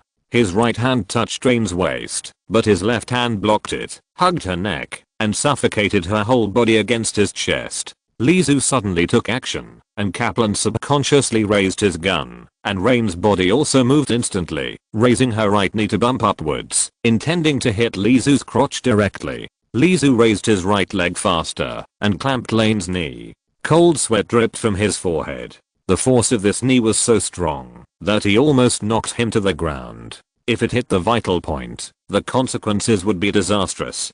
Don't move. Lizu had already pointed the gun at Lane's head. There are indeed few people in this world who are not afraid of death. With a gun pointed at her head, Lane dared not move rashly. What do you want? Kaplan pointed the gun at Lizu, fearing that he would make any move.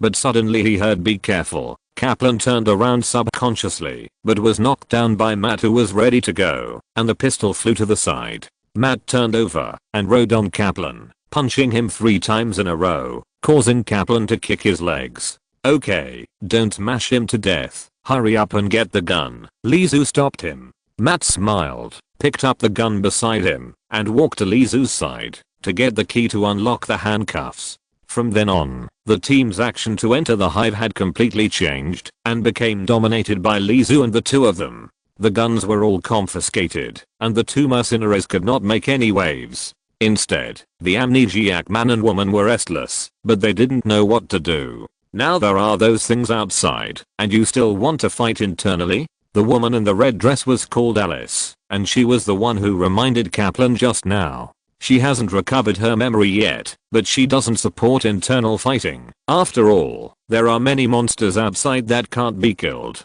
Lizu just grinned and ignored Alice, and said to the virtual image of the Red Queen, "Give me a way, the fastest way out." The road was very dull, with only hurried footsteps. Lizu walked in front, followed by Alice's amnesiac man and woman. Behind them were Lane and Kaplan, both wearing handcuffs, and at the end was Matt, with his gun pointed at the 2 mercenaries, to prevent them from counterattacking. The Red Queen decisively pointed out a way for Lizu to reach the train at the fastest speed. It only took a short while for them to rush out of the ground and leave this damn place. Lizu, who was following the map given by Red Queen, suddenly stopped and said, "Those ghosts are coming." What? Alice behind him was stunned. She stopped and listened carefully. "I didn't hear any sound." "Matt." Lizu ignored Alice and called out to his good brother. Matt was puzzled. "What?" "Get down." Matt trusted Lizu very much and quickly got down. At that moment, Lizu turned around and fired.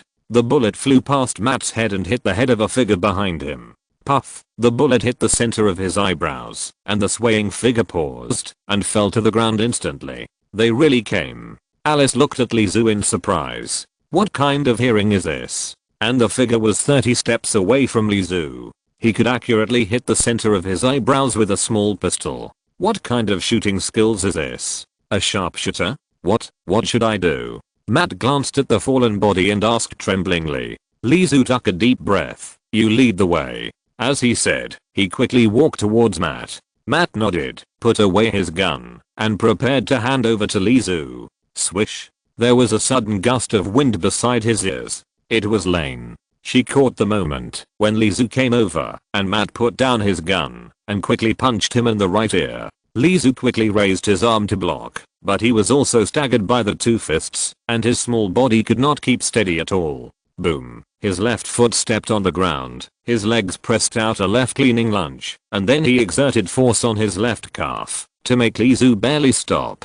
Lane was in a dominant position and rushed towards Lizu again. She knew that she could only seize the opportunity at this critical moment. If she really fought, she would not be able to beat Lizu without handcuffs. Lizu ducked down and swung his right hand holding the pistol diagonally upwards, with the muzzle of the gun against Lane's chin. Lane froze, looking like she was going to hug Lizu, but she didn't dare to move. If you make trouble again, we will all die. He suddenly shook his wrist, put his right hand on Lane's shoulder, and fired 2 shots. 2 more staggering figures fell to the ground. The gunshot was fired right next to her ear, and Lane was also dizzy. Go. Hearing the gunshots, more and more ghosts followed from behind, like a wave. Oh, okay. Matt nodded hastily, took the map thrown by Lizu, and led the way. Chapter 200. Something is wrong with me. 2.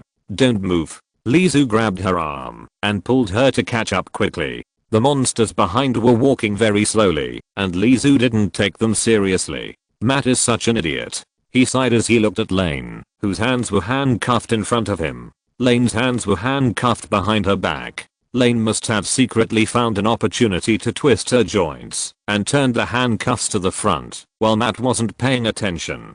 After the previous fight, he believed Lane had this ability. On the way to escape, the threat was not great except for guarding against the ghosts that might suddenly jump out from the front. But in the underground beehive with a single direction like a cage, if you run into these ghosts head on, you can only kill your way out. Only Matt and Lizu controlled the guns, and Matt's shooting skills could only waste bullets. Bang! The last shot blew up the last head, and everyone breathed a sigh of relief. This is already the 3rd wave. The man standing with Alice had been bitten to death. It was estimated that he could not recall his memory until his death. However, Alice was a little thoughtful when she stared at his body. The 5 people finally arrived in front of the train. Seeing the train, everyone breathed a sigh of relief. They would be safe if they got on the train. After we get out, I will definitely shoot you. Lane was taken hostage by Lizu all the way. Now seeing the train, she could say some harsh words. Lizu glanced at her and looked at Matt. Let's go, Lisa probably. Yeah, Matt nodded heavily. He just wanted to find his sister tonight. Who would have thought that everyone in the underground would suddenly become such a monster? After seeing the scenes of hell in the underground, Matt didn't think his sister could survive. Are you looking for Lisa? Lisa Addison? Alice asked suddenly. Lisa had an informant in the hive who would help them obtain information about the T-virus and collect evidence of the crimes of the Umbrella Company. When Alice spoke at this time, Matt and Lizu immediately understood that this was their own person. She was the informant. The 3 exchanged glances, but Kaplan and Lane felt puzzled. Are these 3 people playing dumb? Lizu's ears moved, and he urged, hurry up and get on the train. Along the way, several people have seen Lizu's skills countless times. After hearing his urging, they rushed onto the train without any doubt. Lane's hands were handcuffed, and she also ran to the train quickly. Just before she rushed on, she was grabbed by Lizu and fell to the ground. Fuck. She gritted her teeth and glared at Lizu, thinking, does he want to kill me here? Bang. It was like a sticky corpse suddenly fell from the sky, and it hit Lane's head and fell to the ground. A pungent smell, fishy smell. Lane slowly raised her head. It was a human leg, only muscle, no skin. Huralulu, the sound sounded like an angry vicious dog. A sticky tentacle rubbed Lane's cheek, sweeping. Lane's eyes widened. Seeing the monster in front of her clearly, it should be a person, but lying on the ground like an animal, with no skin on the body, and the nails of the front paws transformed into sharp claws. There are no eyes, and the brain tissue is exposed. And what just brushed Lane's face was the monster's tongue. She realized that Lizu grabbed her just now to avoid being pounced by the monster. The floor in front of the station was easily scratched by the monster's claws, as easy as cutting tofu. Lane. Kaplan, who had just rushed into the car, turned around and saw the monster falling from the sky, almost knocking Lane to the ground. Looking at Lizu again, he picked up the mercenary team's rifle and fired quickly. Bang, bang, bang, bang, bang. The recoil of the bullets ejected from the muzzle hit Lizu's shoulder. He gritted his teeth and resisted the recoil while approaching the monster, ensuring that every bullet hit the exposed head of the monster. The monster roared and tried to jump up and pounce on Lizu, but was nailed to the ground by the bullet that hit him exactly, unable to raise his head. Lizu finally stepped on the monster's front paws, put the muzzle of the gun against the monster's head and fired. The monster was shaking madly, but couldn't move. The magazine was empty, and the monster couldn't be deader. He exhaled. Lizu felt very refreshed, but he couldn't say what to ask. He always felt that he missed a step, something. Lying on the ground, Lane, who was very close to the monster, was splashed with blood in the face. The situation just now happened very suddenly. When she came to her senses, the monster had become a corpse. "Hurry up and get in the car." Alice and others waved at the two people in the car. The scene just now happened very suddenly. Fortunately, Lizu responded in time. After the vicious dog-like monster was shot in the head, Alice quickly called out. Bang! Another monster fell from the sky and fell in front of Lizu and Lane, blocking them from leaving. Bang, bang, bang. Each time they landed, their bodies hit the ground hard. After landing, the monsters swayed their tongues and locked onto Lizu and Lane like snakes. 5. Boom. There was movement on the train, and there were other monsters attacking Alice and others. They had already climbed onto the roof. In the blink of an eye, 3 of them had already climbed onto the train, and another one was climbing behind like a gecko. The expressions of Alice and others became stiff, and things seemed to be a little wrong. "You go first," Lizu said, "otherwise, if we waste any more time, everyone will die here. Those who stayed would die." The situation on the train was already not optimistic, and the number was still increasing. So staying on the train might not be a way to survive, but there was only a glimmer of hope. Lizu and Lane could not catch up with the train, and could only watch the train full of monsters leave. Lizu pulled Lane up, and opened the handcuffs with a shot. "Yours." He handed the gun he had seized to Lane. "You dare to give me the gun now?" Lane did not refuse, and stood back to back with Lizu. The two of them faced 5 monsters that were close at hand. "Hit the head." Lizu's words were more like a signal, and the 2 men fired at the same time. The muzzles of the gun spewed flames crazily, and the metal bullets were almost connected into a solid chain, directly inserted into the monster's head. When they took action, the monster naturally did not want to be outdone, and jumped and pounced on the 2. But at that moment, the 2 rolled at the same time, leaving the monster empty. The bullets fired from the muzzle almost did not stop. Lane held the gun with both hands, very fierce. After 4 or 5 minutes of fighting, the 2 killed 1 each. Lizu was already panting, but Lane laughed heartily. "Are you still a man? You are so useless. I really don't know how you practiced those fighting skills." He can use the best fighting skills, but his physical strength is very lacking. He has a gun skill that never misses, but he can't withstand the recoil of the gun. "I didn't expect that I would be so bad." Lizu seemed to give up and fell to the ground, panting heavily. The 2 monsters had already pounced on him, ready to bite off his neck and eat his head whole in the next moment. End of this chapter. Thank you very much for reaching the end. Don't forget to like. Looking for more exclusive content and immediate access? Subscribe to our Patreon. Remember, every like, subscription, or donation encourages us to continue. Thanks to everyone. See you in the next video.